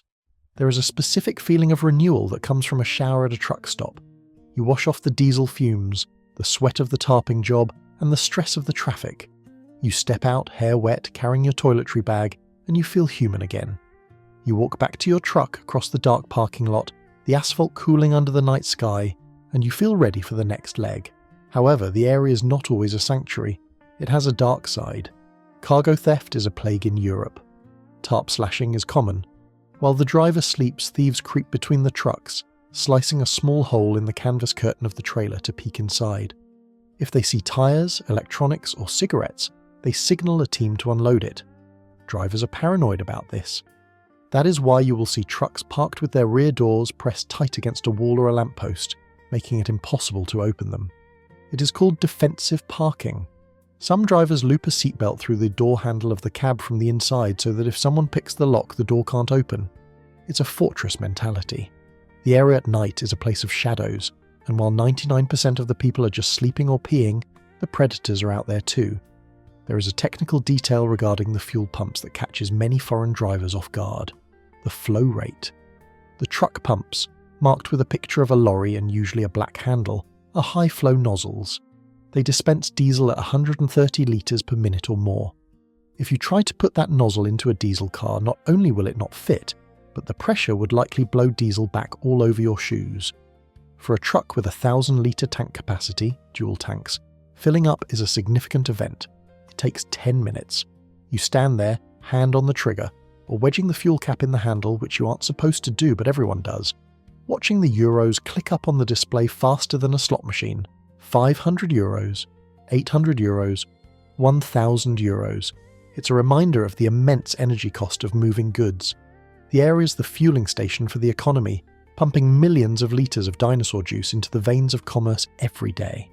One of the most scenic areas in the network, and perhaps the world, is the Aire du Viaduct de Millau, specifically the Aire de Brocquay-Jules. It was built specifically to view the bridge we just discussed. It is accessible from both directions and sits on a hill overlooking the viaduct. Here, the Aire is the destination. People drive the motorway just to stop here, eat a truffaide, a local potato and cheese dish, at the restaurant, and take selfies with the bridge in the background. It blurs the line between a rest stop and a tourist attraction. As we finish our coffee, a strong espresso obviously, and toss the paper cup into the bin, we observe the ebb and flow of the parking lot. It is a tidal breathing. Cars rush in, empty their passengers, fill their tanks, and rush out. The turnover is constant, but the trucks are the anchors, They stay for 45 minutes, the mandatory legal break, or for 9 hours, the daily rest. They are the heavy, sleeping giants of the air. Walking back to the cab, you check the tyres, a quick kick or a tap with a tyre thumper to ensure they are inflated. You check the lights, you wipe the mirrors. The brake has broken the momentum and getting it back requires a mental reset. You climb up the steps, 3 big strides, and settle back into the seat. It's still warm. You key the ignition, and the air pressure warning buzzer sounds for a second before the compressor builds up. We are ready to leave the oasis. We merge back onto the acceleration lane, checking the mirror for the headlights of the oncoming traffic. The sanctuary of the air is behind us, and the heavy hauler's burden is waiting. The road is about to get stricter, the rules tighter, and the police more vigilant. We need to talk about the laws of the asphalt jungle, because in France, the truck is always guilty until proven innocent. As we merge back onto the highway, the engine roaring through the lower gears before settling into top gear, the big hole, we hit an invisible wall. The speedometer climbs steadily, 70, 80, 85, 89, and then nothing. The fuel cuts, the momentum plateaus. We have hit the limiter. In France, the heavy goods vehicle is a beast on a leash. While the cars around us, the véhicules légers, are legally permitted to fly at 130 km per hour, or 110 in the rain, we are bound by a rigid, non-negotiable ceiling of 90 km per hour. For a truck over 3.5 tons, this number is sacred. It is etched onto the back of our trailers in a reflective sticker, 80 and 90. It is programmed into the engine control unit. Let's be honest, watching a Renault Clio zoom past you at 130 while you are pinned at 90 feels like standing still. You are the stationary object in a world of moving projectiles. This speed differential creates a unique rhythm to driving a truck on the autoroute. You don't drive with the throttle, you drive with the momentum. You can't just sprint to fill a gap. You have to anticipate it 3 kilometers in advance. If you lose speed on a hill because you hesitated, you aren't getting it back until the crest. You're managing energy, not just velocity. The most frustrating manifestation of this speed cap is the phenomenon known universally among truckers as the elephant race, or la course d'éléphant. Here is the scenario. You're cruising at exactly 90 km/h. Ahead of you is a colleague in a slightly older truck, or perhaps one heavily loaded with steel coils doing 88 km/h. 2 km per hour doesn't sound like much, but over a 10-hour shift, that difference adds up to 20 kilometers of distance. You cannot sit behind him all day, you have to pass. You pull out into the left lane. Now the physics of the limiter come into play. You're doing 90, he's doing 88. Your relative speed is a blistering 2 km/h. To pass a 16-metre truck at that speed differential takes an eternity. You are side by side, cab to trailer, then cab to cab. The drivers look at each other, a nod of acknowledgement or perhaps a grimace. Meanwhile, behind you, the civilian traffic is stacking up. A BMW flashes its headlights. A family station wagon rides your bumper. They don't understand that you physically cannot go faster. You have the pedal buried in the carpet, but the computer says none. The pressure is palpable. You are blocking the flow, the cork in the bottle. Finally, after 2 agonizing minutes, your rear bumper clears his front bumper. He flashes his lights to let you know you're clear, a universal courtesy, and you merge back. You have gained 10 seconds. It was stressful, loud, and absolutely necessary. To combat this, the French authorities have aggressively installed interdiction de dépasser signs, no overtaking for trucks, on vast stretches of the network. The A7 and A10 are littered with them, often, restricting trucks to the right lane for tens of kilometers during peak hours. This turns the right lane into a solid wall of steel, a freight train on rubber tyres. If the lead truck slows down to 70 on a hill, everyone slows down. There is no escape. You just sit there staring at the dirty mud flaps of the trailer ahead, reading the "How's my driving" sticker for the 1000th time. But the speed limiter is just one of the chains we wear. The true master of the French trucker is a small rectangular device slotted into the dashboard, the chronotachograph. Historically, this was an analog device with a paper disc, the mouchard, or spy. A stylus would scratch your speed and activity onto a wax-coated paper circle. Drivers were known to manipulate these with creative bending of the stylus or the switch trick. But today the digital tachograph rules with an iron fist. It records everything on a smart card: speed, distance, brakes, rest. The rules are Byzantine in their complexity. You can drive for 4.5 hours, then you must take a 45-minute break, not 44 minutes. If you move the truck after 44 minutes, the machine records a violation. You can drive 9 hours a day, maybe 10 twice a week. You must rest 11 hours daily. This turns the driver into a mathematician. You're constantly calculating.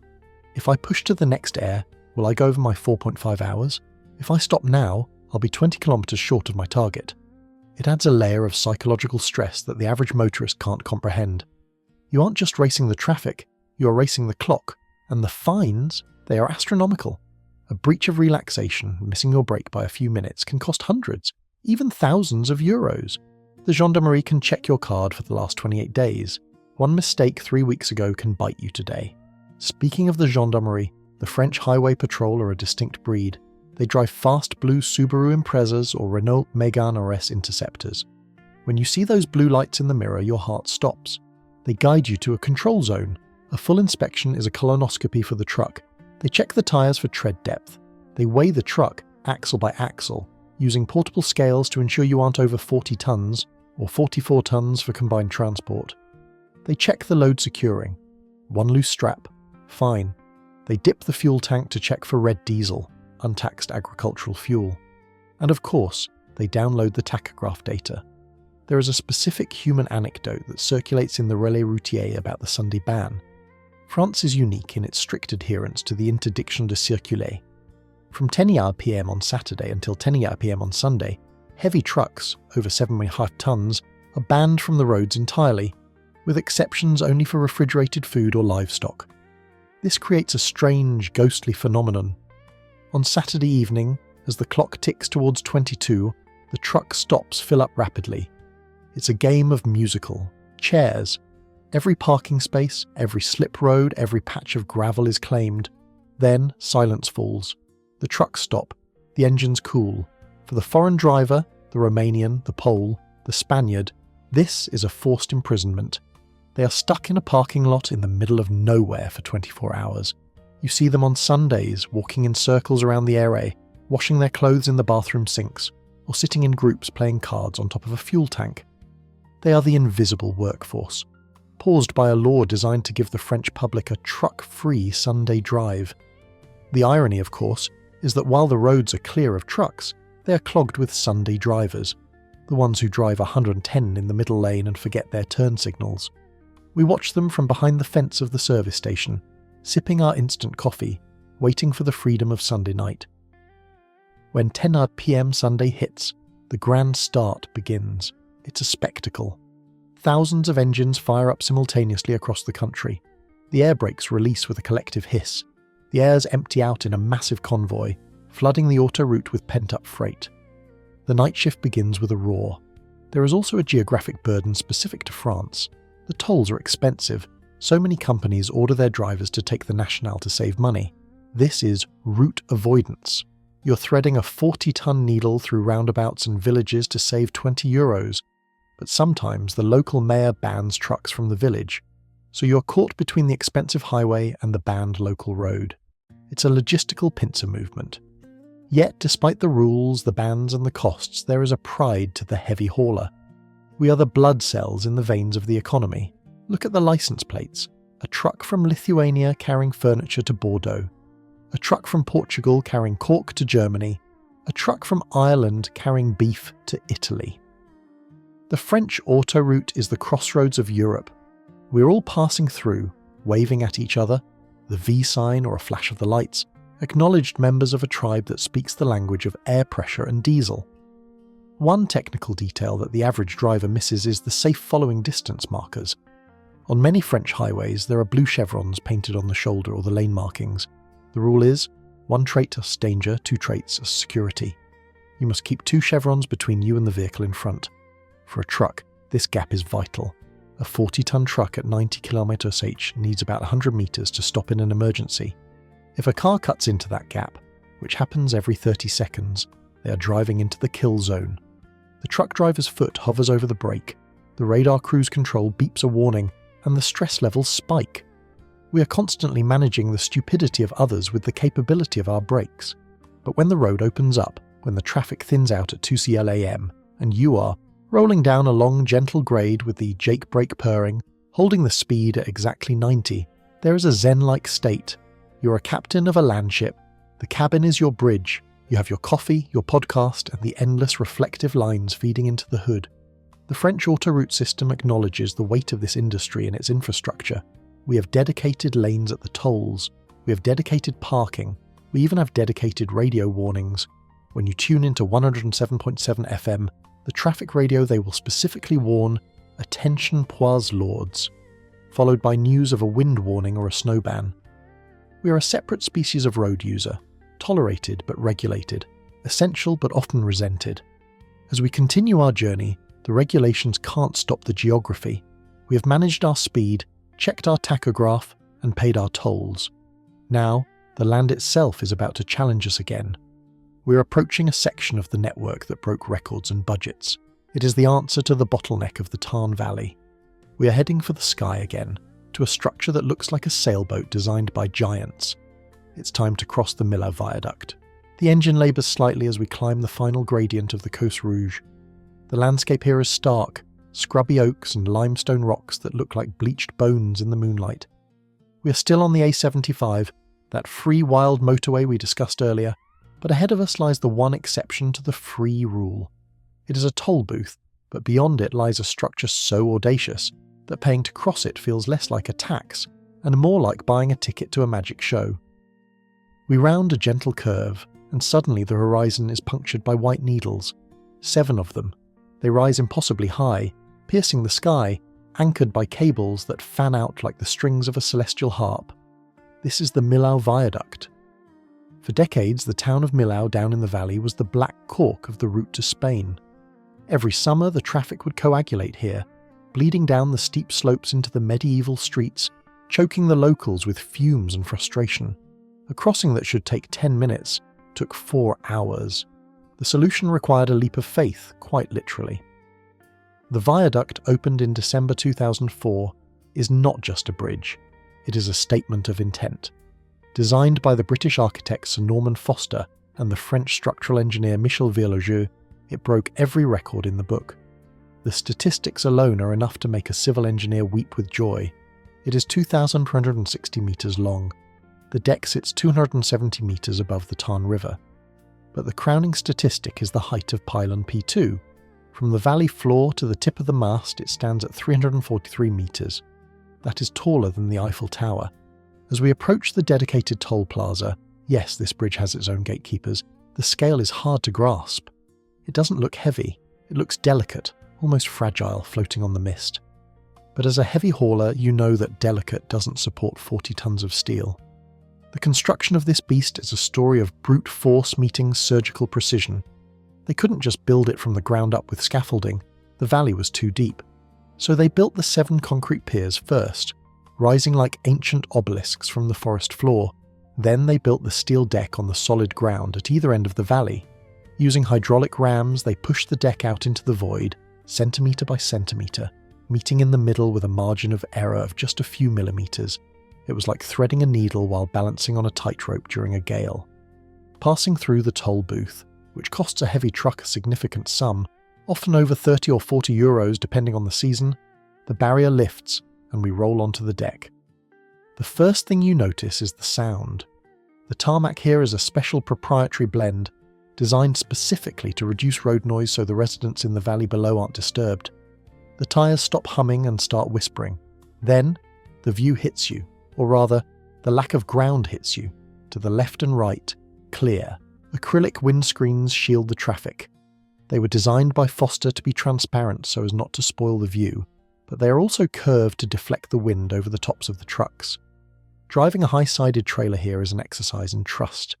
You know the winds in the Tarn Valley can be ferocious, but on the bridge, you feel eerily stable. The screens are doing their job, forcing the airstream up and over. The human experience of crossing the viaduct varies wildly depending on the weather. On a clear summer day, it is spectacular. You can see for miles the green snake of the Tarn River far below, the toy-sized houses of Millau, the hang gliders launching from the cliffs. It feels like aviation, not trucking. You're flying a 500 horsepower plane, but the real magic happens in the autumn mornings. This is when the valley fills with a dense, heavy fog, a phenomenon known as inversion. The cloud layer settles low, capping the river. When you drive onto the bridge during these conditions, the world below disappears. The concrete piers vanish into the white soup. You're driving on a road that seems to float on the clouds. The tips of the pylons pierce the blue sky above, and beneath your wheels is nothing but a sea of cotton. There is a story often shared by night drivers about their first crossing. A Portuguese trucker named João described it as a spiritual experience. He had been driving for 20 hours, exhausted, fueled by coffee and static radio. He hit the bridge at 4 a.m. under a full moon. The valley was filled with mist, glowing silver in the moonlight. He said he felt an overwhelming urge to turn off his headlights just to be part of the silence and the light. He didn't, of course, safety first, but he slowed down to 70, letting the truck glide, feeling like he had left the earth entirely. For 2 kilometers, he said, I was not a driver, I was an astronaut. Technically, the bridge is a cable-stayed structure. The cables are not just for show, they are the muscles holding the deck. As you pass each pylon, the fan of cables passes overhead, creating a rhythmic, strobing effect of shadow and light on the dashboard. Flick, flick, flick. It's a hypnotic metronome. One detail that fascinates engineers is the expansion joints. A steel bridge of this length expands and contracts significantly with temperature. In the summer, the bridge is longer than in the winter.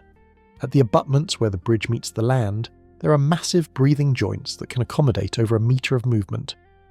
Driving over them creates a distinct thunk clack, a reminder that the seemingly rigid road is actually a living, moving thing. The slight incline of the bridge is another subtle trick. It's not flat. It has a gentle slope of 3% from north to south.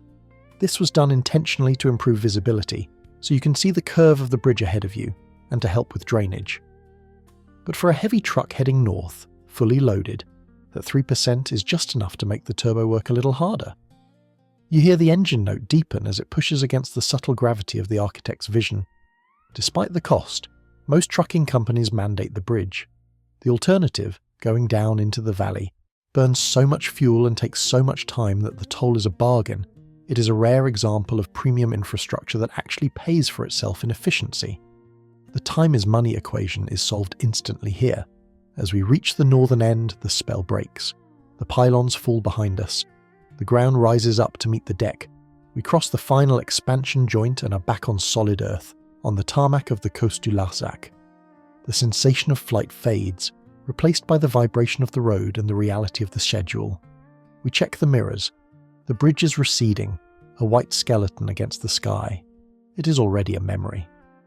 But the road doesn't stop for sightseeing. We have crossed the Massif Central, we have survived the descent, and we have flown over the Tarn. Now the compass needle swings north.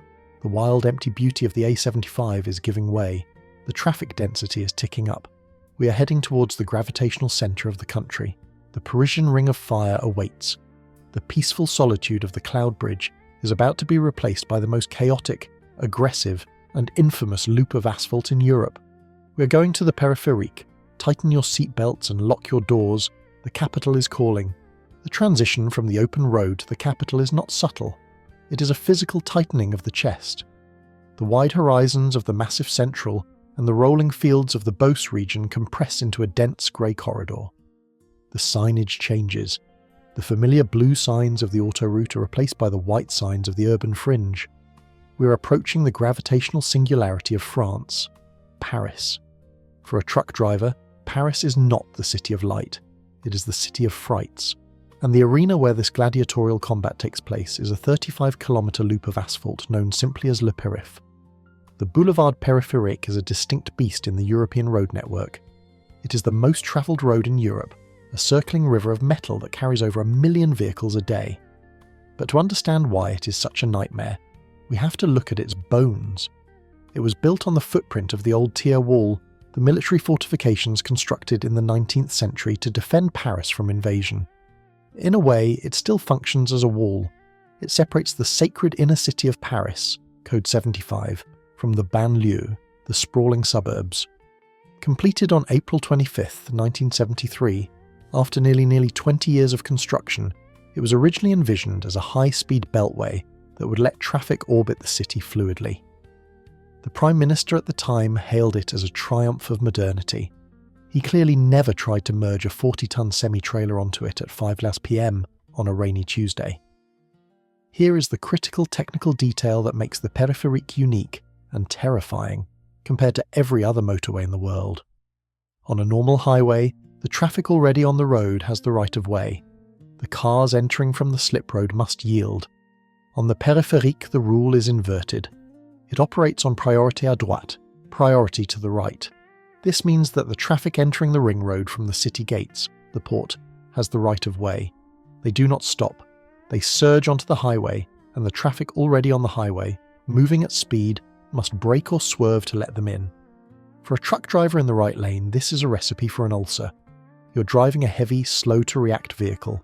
Every few hundred meters you approach another port. You see a swarm of scooters, taxis and delivery vans shooting out from the slip road like cannonballs. By law, you must let them in. But you can't just slam on the brakes or the car tailgating, you will end up in your trailer. So you are constantly checking the left mirror, trying to move over into the middle lane to avoid the merge of death, while simultaneously watching the right mirror for the suicidal Twingo that is forcing its way under your nose. It creates a chaotic, choppy flow. The right lane is a stop-start stutter of fear. The left lane is a high-speed, relatively speaking, aggression zone. The middle lanes are a no-man's land where the trucks try to huddle for safety. The geometry of the road adds to the claustrophobia. There is no emergency lane. None. The road is bounded by high concrete walls or sound barriers on both sides. If you break down, you're blocking a live lane. The traffic instantly backs up. The Périph has its own dedicated police and tow truck service because a stalled engine here is a medical emergency for the city's circulation. You will often see the orange vans of the DUREF, Direction des Routes Île-de-France, pushing a broken-down car literally out of the way with a massive reinforced bumper just to clear the artery. Navigating the ring requires knowing your orientation. There are two périphériques occupying the same space. The périphérique intérieur, inner ring, which flows clockwise closest to the city centre, and the périphérique extérieur, outer ring, which flows counterclockwise closest to the suburbs. If you are a driver from the south heading to Lille in the north, you have to make a choice. Do you take the interior or the exterior? The distance is roughly the same. The decision is usually based on the jam. You listen to the radio, 107.7 FM again, and they will recite the litany of misery. Bouchon from Porte d'Orléans to Porte de Bercy on the outer, slow down from Porte de Saint-Ouen to Porte Maillot on the inner. You are betting your schedule on which side of the coin is slightly less tarnished. The ports themselves serve as landmarks of struggle. Porte d'Orléans is the southern gateway, always clogged. Porte de la Chapelle in the north is the industrial grimace of the city, a tangle of overpasses, trucks and grey concrete where the A1 from the airport feeds in. Porte d'Italie is where the holiday traffic from the A6 dumps its load. Each gate has its own personality, and none of them are friendly. Then there are the tunnels. The Périphérique dips underground frequently to pass beneath parks or stadiums, most notably the Parc des Princes. These tunnels are tiled in dirty orange or white ceramic, illuminated by sickly sodium yellow lights. The noise in there is deafening, a roar of reverberating engines. The air is thick with particulate matter. When you enter a tunnel, the GPS often loses signal. For a few seconds you are flying blind, trusting the lane markings, surrounded by the echoes of thousands of pistons firing in unison. A unique human element of the Parisian ring is the moto-taxi and the scooter warriors. In the gridlock, two-wheeled vehicles are king. They engage in interfiles, lane splitting. They ride between the leftmost lane and the lane next to it. This is not just a casual manoeuvre, it is a high-speed corridor. As a truck driver, you learn to leave the motorcycle gap. You hug the right side of your lane to give them space. If you drift too far left, you will hear the angry buzz buzz buzz of a horn or get a kick on your bumper. These riders are fearless. They wear armoured jackets and ride heavy scooters or Goldwings, transporting businessmen with laptops from La Défense to the airport. They fly past your mirror at 70 km/h while you are doing 10. It is a parallel transport system operating within the cracks of the main one. The speed limit on the Périphérique is a story of decline. For years it was 80 km/h, then it dropped to 70 km/h to reduce noise and pollution. Recently, political battles have pushed to lower it even further, to 50 km/h. For a truck, the difference is academic. During the day, you are lucky to hit 30. The ring is rarely a place of speed, it is a place of endurance. It is the world's largest parking lot where you inch forward, clutch in, clutch out, watching the temperature gauge. There is a specific visual texture to the Périphérique. It is the graffiti. Every inch of accessible concrete, and some inches that seem impossible to reach, is covered in tags. Silver bubble letters, jagged black scrawls, intricate murals that last for a week before being painted over by the maintenance crews or a rival gang. It is a gallery of urban decay and vibrancy. From the high cab, you gaze over the sound barriers at the backs of Haussmann buildings, the laundry hanging on balconies, the glimpse of a life you're just passing through. You're 10 meters from someone's bedroom window, separated by a wall of noise. The ring also has its legends. There is the story of the Phantom of the Périph', a supposed black car that drives the loop endlessly at night with its lights off. Probably a myth, but when you are stuck at Porte de Bagnolet at 3 a.m. and see a shadow move, you wonder. Then there is the reality of the radar. The Périphérique is the most heavily surveilled road in France. Speed cameras are everywhere. They are set to zero tolerance. If the limit is 70 and you do 71, flash. The ticket arrives in the mail 3 days later. For a foreign truck driver, these fines are often collected on the spot if you're stopped later. The flash is the strobe light of the Parisian disco, but the most dangerous aspect for the heavy hauler is the exit panic. Because the exits are on the right, and the entering traffic has priority, getting off the Périphérique is a combat sport. You have to force your way through the wall of entering cars to reach the slip road. You signal. Nobody lets you in. You nudge. They honk. You nudge harder. Finally, a gap opens, usually because a driver realizes that in a collision between a Fiat and a Scania, the Scania wins. You dive into the exit, heart rate spiking. There is a distinct feeling when you finally peel away from the ring. Let's say we are heading north, taking the A1 at Porte de la Chapelle. As the ramp curls away from the Périphérique, the lanes widen. The concrete walls drop away. You see the sky again. The priority to the right madness ends. You're back on a standard highway where the rules make sense. The tension drains out of your shoulders. You realize you have been gripping the steering wheel so hard your knuckles are white. You have survived the ring of fire. You check your mirrors. No scooters embedded in the grille. No scratches on the trailer. Success. Leaving Paris behind, the industrial sprawl of Saint-Denis gives way to the flat, open plains of Picardy. The air clears, but we aren't just driving into the countryside, we are driving into a web of safety and information. The chaos of Paris highlights the need for order, and that order is maintained by a voice in the speaker and a fleet of orange vans. We need to talk about the guardian angels of the network, the ones who watch over us when the Périph' chews us up and spits us out. Tune your radio, because 107.7 is about to speak. As the chaotic gravity of the Parisian ring road releases its grip and we merge onto the wider, darker ribbons of the A1 or the A10, the cabin becomes a sanctuary of solitude once again. But we are not truly alone. In France, there is a voice that travels with us, an invisible passenger that knows every kilometre of the road ahead. It lives on a single, universal frequency that every driver knows by heart, 107.7 FM. In most countries, finding a radio station that holds a signal for more than 50 kilometres is a frustrating game of scan and seek. You lose the rock station to static, pick up a local classical station for 10 minutes, and then lose that to a foreign language broadcast. But the French Autoroute system is different. It is covered by a technological blanket known as a single frequency network, SFN. No matter where you are on the toll network, whether you're battling the wind on the A9 near the Spanish border or cruising through the forests of the A4 in the east, the dial stays on 107.7. The engineering behind this is impressive. Thousands of low-power transmitters are spaced along the highway, synchronized to the microsecond. As you drive out of the range of one, you seamlessly enter the range of the next. There is no pop, no hiss, no overlap. It is a continuous stream of sound, a corridor of audio designed to match the corridor of asphalt. For the truck driver, 107.7 is not just a radio station. It is the operational soundtrack of the job. The programming is designed with a specific psychoacoustic goal, to keep you calm and awake. The music is an eclectic mix of gold hits, familiar pop, soft rock, nothing too aggressive, nothing too jarring. But the music is secondary. The core product is the info traffic. Every 15 minutes, like clockwork, at U0, 15, 30, and 40 fuzz, the music fades, a distinct jingle plays, often specific to the network operator like Vinci or Sanef, and a presenter gives the point route. They speak with a voice that is deliberate, clear, and reassuring. They don't shout, they guide. Traffic is slowing on the A6 heading towards Lyon after the Villefranche toll plaza. A breakdown is reported on the A10 at kilometre 234. An animal has been spotted on the shoulder near exit 12. But there is one specific message that stops the heart of every driver on the road. It overrides everything. The music cuts out instantly mid-beat. A strident, alarming tone sounds.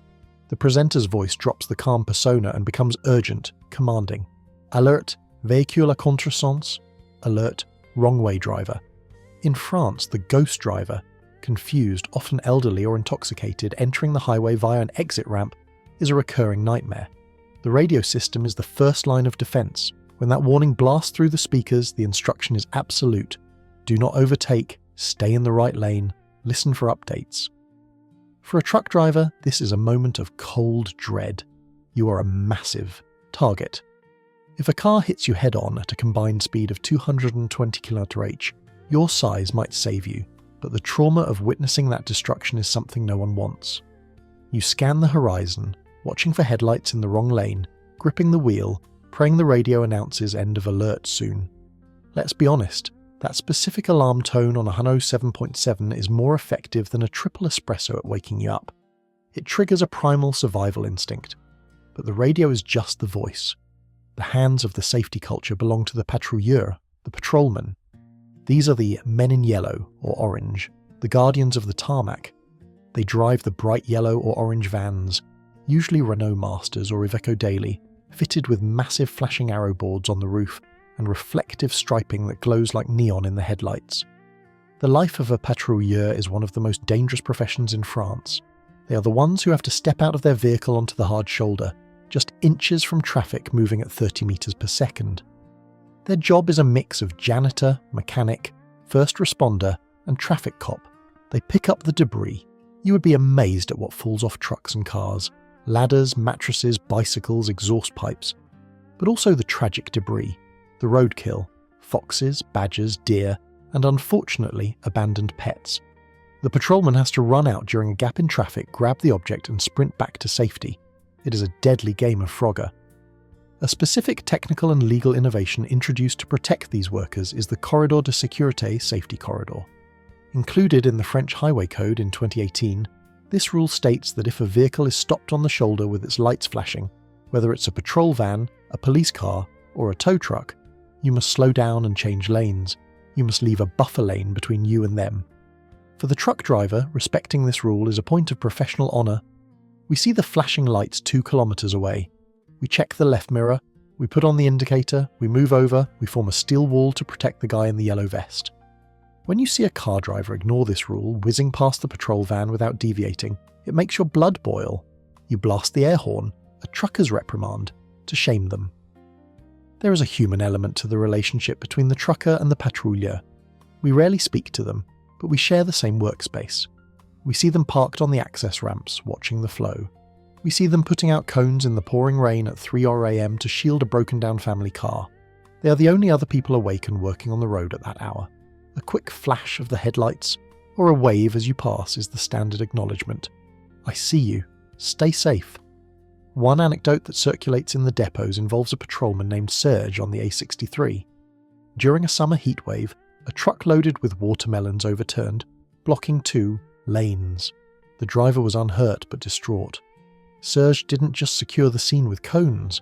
He spent 3 hours helping the driver clear the smashed fruit from the active lane so the road could reopen, battling wasps and sticky juice in 35-degree heat. When the recovery truck finally arrived, Serge looked like he had been in a food fight, but the traffic was flowing. That is the job, whatever it takes to keep the artery open. The safety culture also extends to the infrastructure itself. The SOS phones, those orange pillars spaced every 2 kilometres, are a legacy feature. In the age of cell phones, they are used less, but they are still vital. Why? Because they are geolocated. If you call 112 from your mobile, you might say, "I'm on the A1 near a tree." That helps no one. If you press the button on the orange box, the control centre knows exactly where you are. A1, kilometre 45.5, northbound. For a foreign truck driver who doesn't speak French, the button is a lifeline. You don't need to explain. You just press it. The patrouilleur will come. Another layer of safety is the distance de sécurité enforcement. We touched on the chevrons earlier, but the technology is evolving. New super radars are being deployed on the turrets overlooking the road. These don't just check speed, they measure the time gap between vehicles.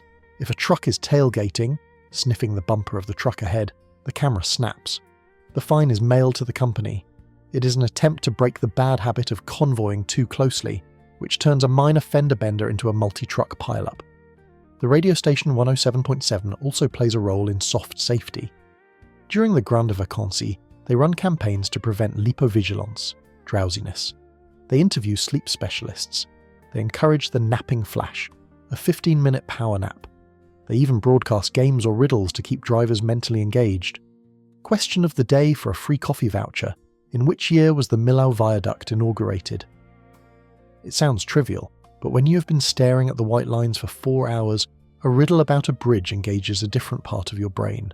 It wakes you up. And then there are the brown signs.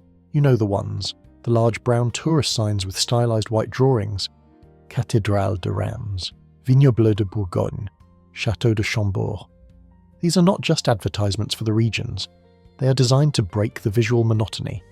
They give the eye something to focus on besides the asphalt. They provide context to the void. Ah, I am passing a castle. You can't see the castle. It's 10 kilometers away behind a forest, but the idea of the castle breaks the trance. As night deepens on the road, the 107.7 broadcasts shift. The presenters speak less. The music becomes mellower. Jazz, ambient, soft soul. The traffic reports become shorter because there is less traffic to report. This is the night shift mode. For the long-haul trucker, this is the golden hour. The civilian cars have vanished. The road belongs to the professionals. The radio is just a low murmur, a companion presence. You see the orange lights of a patrol van on a bridge above, watching over his flock. You verify your blind spots. You check your gauges. The safety net is active, but no amount of technology, radio warnings or orange cones can control the weather. As we drive further into the night, the temperature outside the cab is dropping. The display on the dashboard flashes risk of ice, Thumbden. The rain that was lashing the windscreen is starting to look different. It's becoming slushy. The wipers are leaving streaks. We are heading towards the Alps. The flat plains are behind us and the mountains are waiting. The most sophisticated safety system in the world is about to go to war with the oldest enemy of the road, snow. The salt spreaders are gearing up. The ploughs are idling. We're entering the domain of the winter warriors, and things are about to get slippery. The rain that was streaking the windshield has transformed. The droplets are no longer liquid. They are sticky white flakes that cling to the glass for a second before the wiper blade slaps them away. The external temperature gauge on the dashboard is blinking a warning. Chaste que de séance. We are leaving the temperate plains and entering the high-altitude theatre of the French Alps. This is the domain of the Autoroute Blanche, the white motorway. Technically known as the A40, this route is a stunning piece of engineering that threads its way through the Pre-Alps towards Chamonix and the Mont Blanc Tunnel. It is one of the most expensive stretches of toll road in France to build and maintain, primarily because it spends half its life fighting a war against gravity, and the other half fighting a war against snow. For a truck driver, winter in the Alps is the ultimate test of nerve. You're piloting a 40-ton sled. The physics are unforgiving. If you lose traction on a 6% gradient while climbing, you spin out and block the road. If you lose traction while descending, you become an avalanche of steel. This is why the winter warriors, the snow-clearing crews or agents de véhabilité hivernale, are the undisputed kings of this sector. The French approach to snow clearing is militaristic in its precision. They do not wait for the snow to accumulate. They engage in preventive treatment. Before the first flake hits the asphalt, tanker trucks spray a solution called saumure, a concentrated brine of salt water, onto the road surface. It prevents the ice from bonding to the pavement. It's why you often see the road glistening wetly even when the sky is clear. It's been pickled. But when the big one hits, a heavy dump of alpine powder, the heavy artillery comes out. This is the echelon ploughing technique. Imagine you are driving behind a phalanx of 3 or 4 massive snowplows. They are staggered diagonally across the width of the highway. The lead plough clears the fast lane, throwing the snow to the middle. The second plough, following 50 metres behind and to the right, catches that snow plus the snow in the middle lane and throws it further right. The third plough clears the slow lane and the shoulder, ejecting the entire mass of white stuff over the guardrail. They move at a synchronised speed, usually 40 or 50 km/h. Behind them, the road is black and wet. In front of them, it is white chaos. For a trucker, getting stuck behind an echelon is slow, but it is safe. You settle in, keep your distance from the salt spreader, unless you want your windshield pitted, and follow the path cleared by the giants. However, the real drama begins when the snow falls faster than the ploughs can clear it. This is when the préfet, the regional governor, triggers the plan intempérie. The first stage is the interdiction de doubler. No overtaking, the electronic gantries flash the sign. Trucks must stay in the right lane. The second stage is the nightmare, the stockage. When the conditions become too dangerous, or the steep climbs towards the tunnels are iced over, the police will force all heavy trucks off the road into dedicated storage areas. These are vast parking lots, sometimes just widened sections of the highway, designed to hold hundreds of trucks. Let's be honest, being ordered into a stockage is a mixed bag. On one hand, you are safe. You aren't sliding off a cliff. On the other hand, you are trapped. You have no idea if you will be there for 2 hours or 2 days. A veteran driver named Pascal tells a story of being stuck in a stockage near Bourg-en-Bresse on the A40 for 30 hours during the snow of the century. At first, everyone was angry. Drivers were pacing in the cold, cursing their dispatchers on the phone, but as night fell and the snow kept burying the trucks, the mood shifted. It became a survival village. Drivers started pooling resources. A Turkish driver had a massive bag of pasta. An Italian driver had a camping stove and tomato sauce. A French driver had wine, of course, and bread. They cleared a space between 2 trailers, sheltered from the wind, and cooked a communal feast while the snow piled up a metre high around them. They didn't speak the same language, but hot food and cold feet are universal concepts. Pascal said it was the best meal of his career, eaten out of plastic bowls with a plastic fork, laughing as their beards froze. But not everyone stops. If the road is open but black ice, verglas, is present, the driving technique changes completely. You cannot use the retarder. Here is a technical detail that is counterintuitive to the layman. The retarder, the auxiliary brake we discussed earlier, works on the drive axle of the truck. If you engage it on slippery ice, the drive wheels slow down, but the trailer wheels, which have no retarder, keep rolling at the original speed. The trailer pushes the cab. The cab loses grip and pivots. The truck folds in on itself like a closing pocket knife. This is the dreaded jackknife, mise en portefeuille. So, on ice you drive with eggs under your feet. You touch nothing. No sudden braking, no sudden acceleration, no sudden steering. You float. You let the truck roll, gently feathering the foot brake only if absolutely necessary to keep all wheels turning. It is a moment of extreme tension.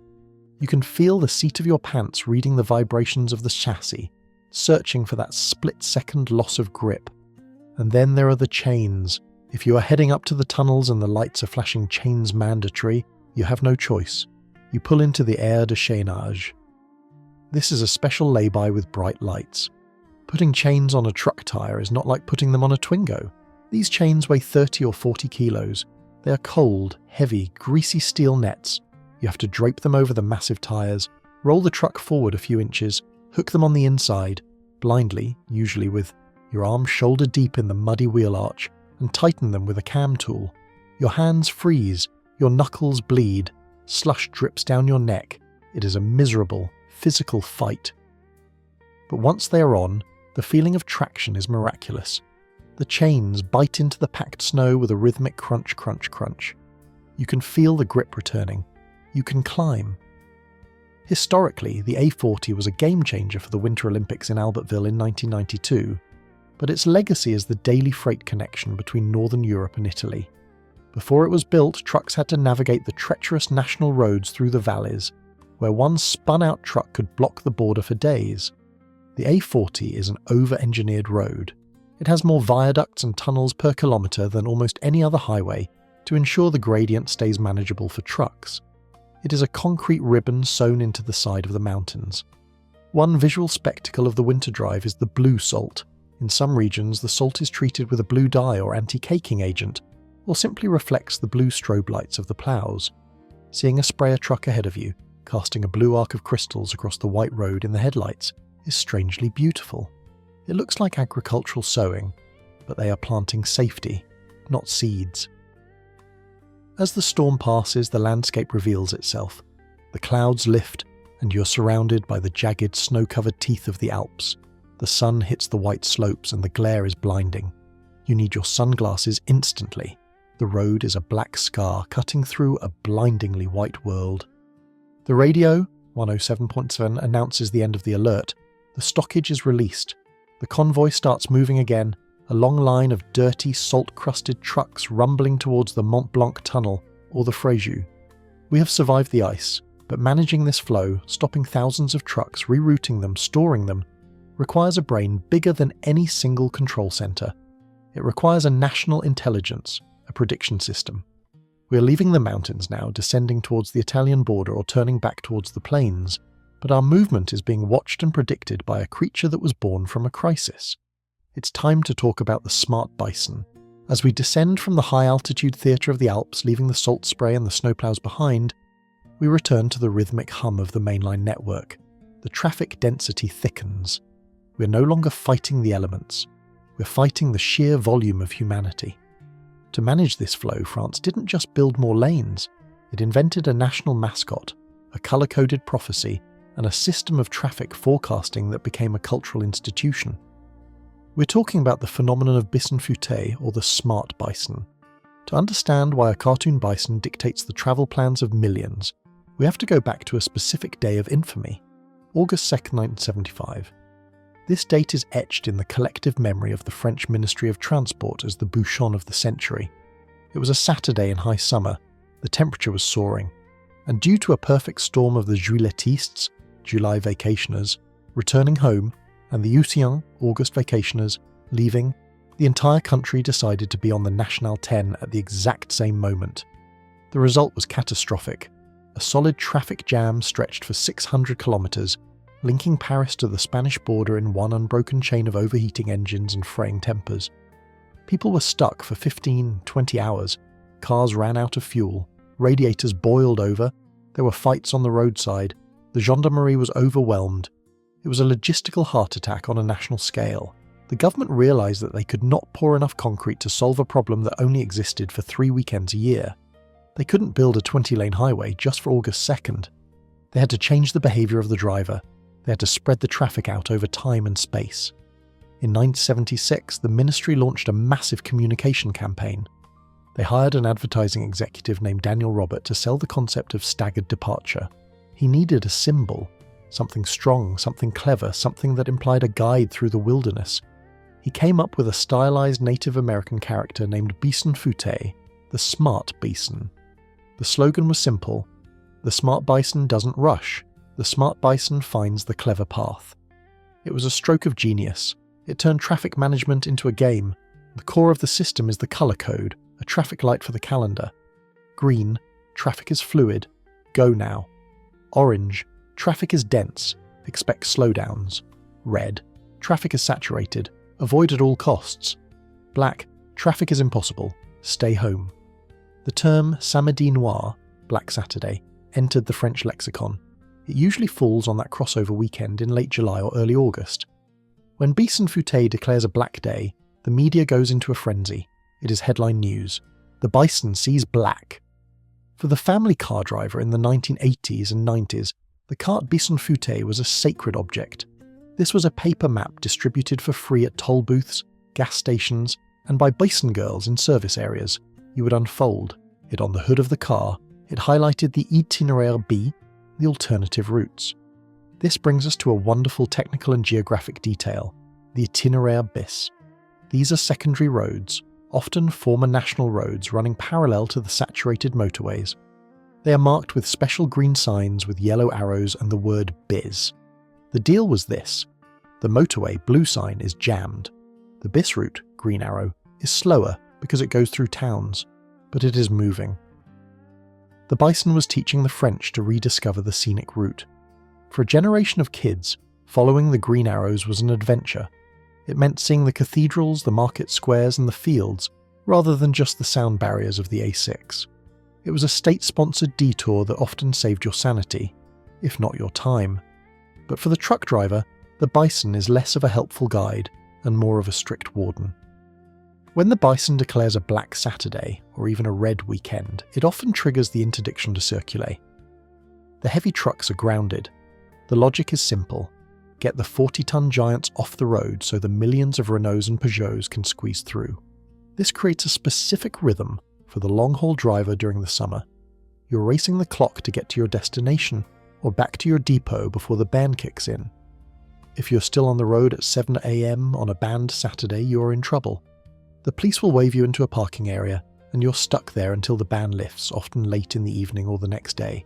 So, while the families are stuck in the jams listening to the radio updates, the truckers are sitting in the areas creating their own shadow society. The service stations become truck refugee camps. The drivers polish their cabs, sleep, watch movies on laptops, or grill sausages on portable stoves. They watch the civilian chaos unfold on the highway over the fence with a mix of pity and relief. Look at them, a driver might say, gesturing with a cigarette at the bumper-to-bumper cars. They are free to drive, but they are not moving. We are banned, but we are resting. The intelligence behind the Bison is gathered by the CRIC, Centres Régionaux d'Information et de Coordination Routière. These are regional command centres staffed by police, gendarmes, and transport ministry officials. In the old days, they relied on patrol cars radioing in. It's getting busy at the toll plaza. Today, the system is a digital beast. Inductive loops buried in the asphalt count the cars. Cameras analyse the density. Bluetooth sensors track the average speed of devices moving through the network. They know exactly how many cars are passing Lyon at any given second. The predictions have become terrifyingly accurate. If Bison Futé says the jam will start at 10 am at the Tunnel de Fourvière, you can bet your paycheck that at 9:55 am the brake lights will come on. There is a human anecdote that highlights the cultural power of this system. In the 1980s, people would plan their entire vacations around the Bison's advice. You would have families waking up at 3 am, piling the sleeping kids into the back of the Citroën BX, and whispering, "We have to beat the red zone." It created a nation of night drivers. The father would drive with a thermos of coffee, feeling smug as he cruised down an empty A7, knowing that in 4 hours this same road would be a parking lot. He was being futé. He was outsmarting the herd. However, the itinéraires billes had a side effect.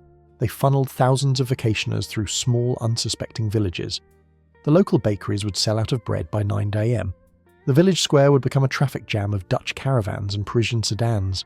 For the locals, it was a mixed blessing, a boom for commerce but a disaster for peace and quiet. Today, the Bison has evolved. The paper map is largely gone, replaced by the smartphone app and real-time GPS like Waze or Google Maps. The cartoon character is seen less often, but the data is still the backbone. The colour codes, green, orange, red, black, are still the language used by the media to describe the state of the nation. And interestingly, the Bison has started to advise on a new metric: pollution. In recent years, the smart part of the Bison has had to deal with the environmental impact of these jams. When traffic stops, pollution spikes. The ozone alerts trigger speed reductions. Suddenly the variable speed limit signs drop from 130 to 110, or 110 to 90. This brings us to the critère vignette. This is a coloured sticker on the windshield that denotes the pollution class of the vehicle. Electric cars get a green sticker, old diesels get a grey or black one. During pollution peaks, often coinciding with heat waves and traffic jams, the authorities can ban the dirty stickers from entering cities or using certain highways. For the truck driver, the sticker is vital. A Euro 6 truck, the cleanest modern diesel, is generally safe. But if you're driving an older Euro 3 or 4 rig, you might be banned from driving through the Arve Valley near Chamonix, or entering the perimeter of Paris during a smog alert. The Bison is no longer just managing space, it is managing the air quality. The Bison Futé website now includes a section for HGV, heavy goods vehicles, listing the specific bans and restrictions. It is the Bible for the dispatcher. Can we send Jean-Pierre to Marseille this Friday? Let me check the Bison. No, it's an orange day with a pollution warning. He'll get stuck. Despite the apps and the algorithms, the spirit of the 1976 campaign remains. It was an admission that infrastructure has limits. You cannot build your way out of a peak. You have to share the road, not just in space, but in time. As we drive through the night, the electronic gantries overhead are dark, or perhaps showing a simple, fluid traffic message. The Bison is sleeping, but we know that come July he will wake up and the map of France will turn red once again. But the road network is changing in ways that go beyond traffic management. The concrete and asphalt ribbons that were laid down in the 1960s and 70s with little regard for nature are being rethought. The grey is trying to turn green. We are seeing bridges that aren't for cars but for deer. We are seeing sound walls that generate electricity. The Autoroute is trying to make peace with the landscape it slashed through 50 years ago. Let's explore how the network is greening the grey ribbons. The smart Bison taught us to manage the flow of metal, but in recent years the French road network has had to confront a much deeper challenge: its relationship with the Earth itself. For decades, the Autoroute was a conqueror. It slashed through forests, drained wetlands, and severed ancient migration paths without a second thought.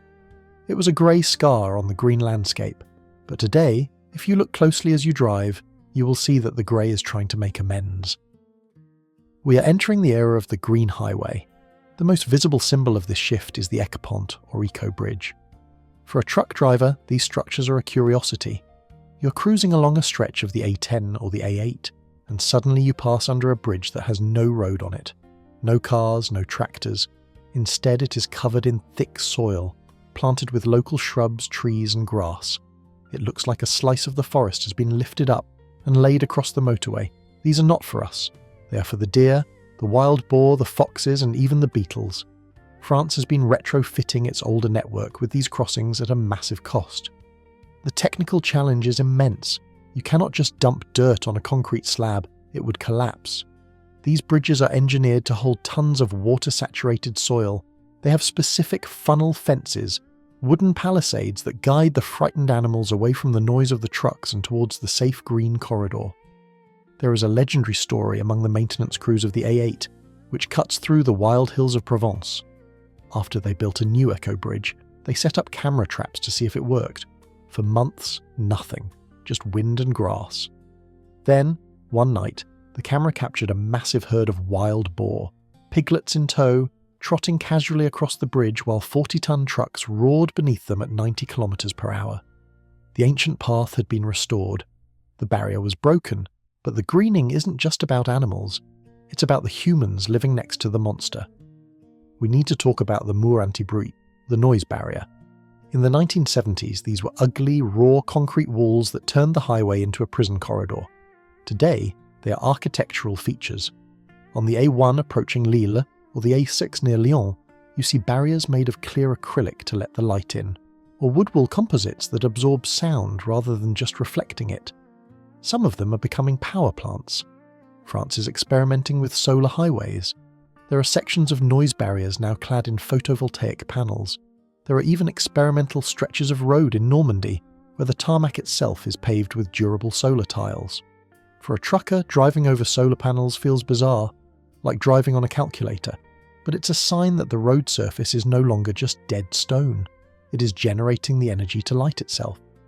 This shift impacts the areas, rest stops as well.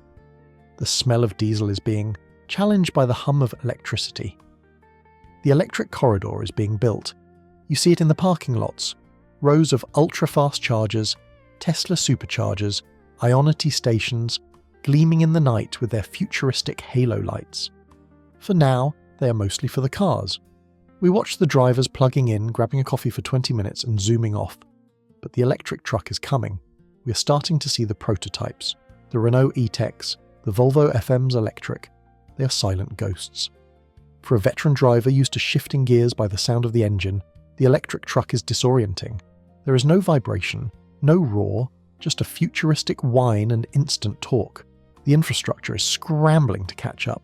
A 40-ton electric truck needs a charger that can deliver megawatts of power, enough to light a small village, in 45 minutes. We are seeing new substations being built behind the service areas, the grid reaching out to the asphalt. Even the maintenance of the road has changed. The zero phyto policy means that the concession companies have stopped using chemical herbicides to kill the weeds on the shoulder and the median. As a result, the motorway verges are blooming. In spring, the A10 is lined with wild poppies and cornflowers. It's not neglect, it's differentiated management. They mow less often to let the pollinators thrive. So as you drive your diesel-guzzling beast, you're flanked by a ribbon of wildflowers that supports millions of bees.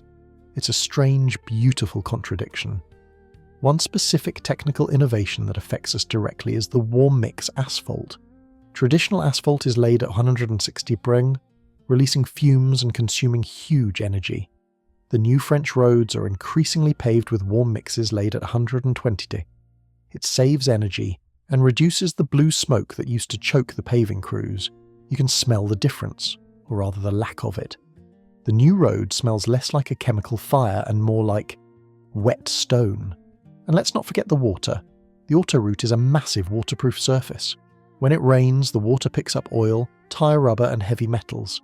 In the old days, this toxic soup ran straight into the local rivers. Today, you drive past massive retention ponds, Bassin d'Orage, lined with reeds. They act as biofilters. The frogs have moved in. You can hear them croaking over the noise of the traffic if you break down near one. The road is cleaning up its own mess. There is a human element to this environmental shift too, the eco-driving training. Almost every major French trucking company now sends its drivers to eco-conduit courses. We are taught to drive not for speed, but for momentum, lift and roll. We are taught to use the weight of the truck to coast down hills, to skip gears, to anticipate stops so we never have to touch the brake pedal. It has turned driving into a game of efficiency. The modern dashboard gives you a score. You get a star rating for your anticipation. At the depot, there are leaderboards. Jean-Michel scored 98% efficiency this week. It sounds boring, but saving 2 litres of fuel per 100 kilometres across a fleet of 500 trucks saves millions of euros and tons of CO2. We're no longer just steering. We're managing a carbon footprint. As we pass a newly planted forest on the embankment of the A4, shielded by a wooden noise wall, passing a bank of electric chargers, we realise the Autoroute is evolving. It is no longer just a line of conquest. It is trying to become a partner to the land it crosses. But the night is deep now. The green bridges and solar panels are fading into the shadows. The technology falls away, and we are left with the basics, the headlights, the white lines, and the destination. The eco-friendly future is important, but right now we have a job to finish. The final leg is ahead. The traffic has vanished completely, and the road is ours.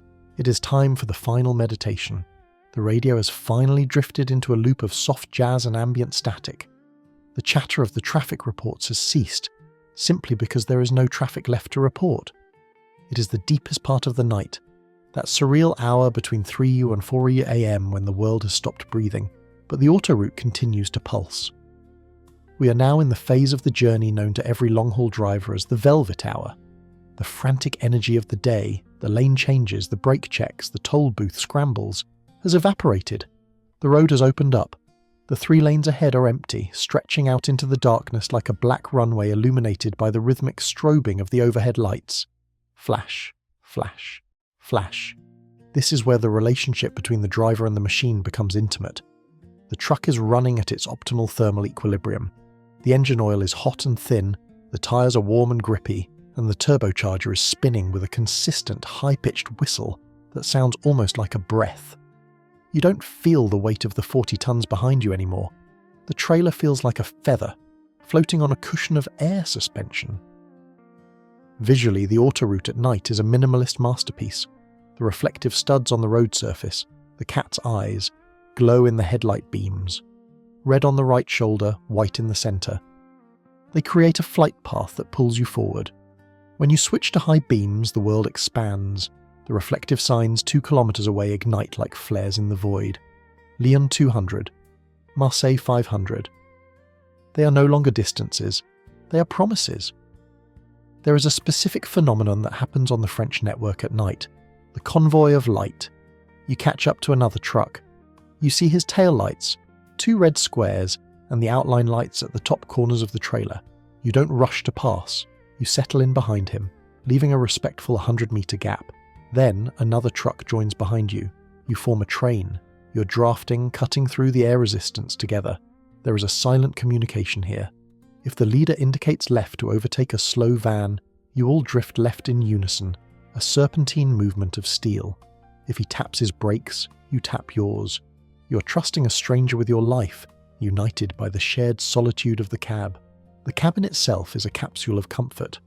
The dashboard lights are dimmed to a soft amber or green to save your night vision.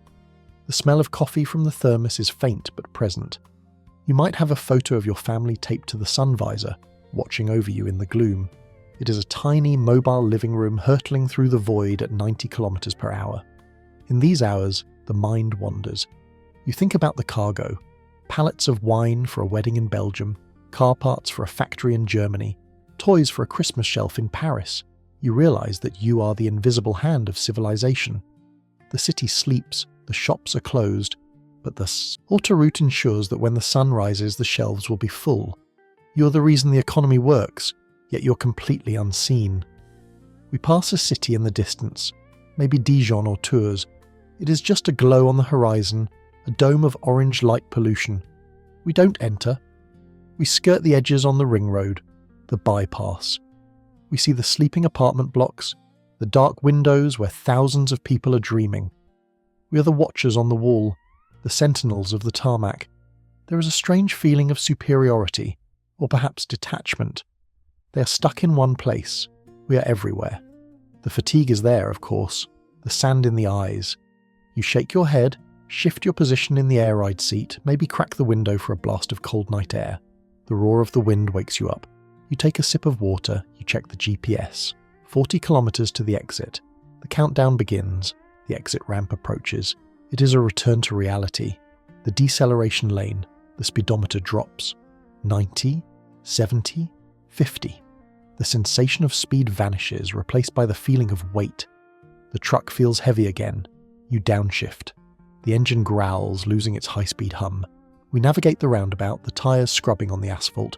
We enter the industrial zone. It is a landscape of corrugated metal warehouses, floodlights and silence. We find the gate.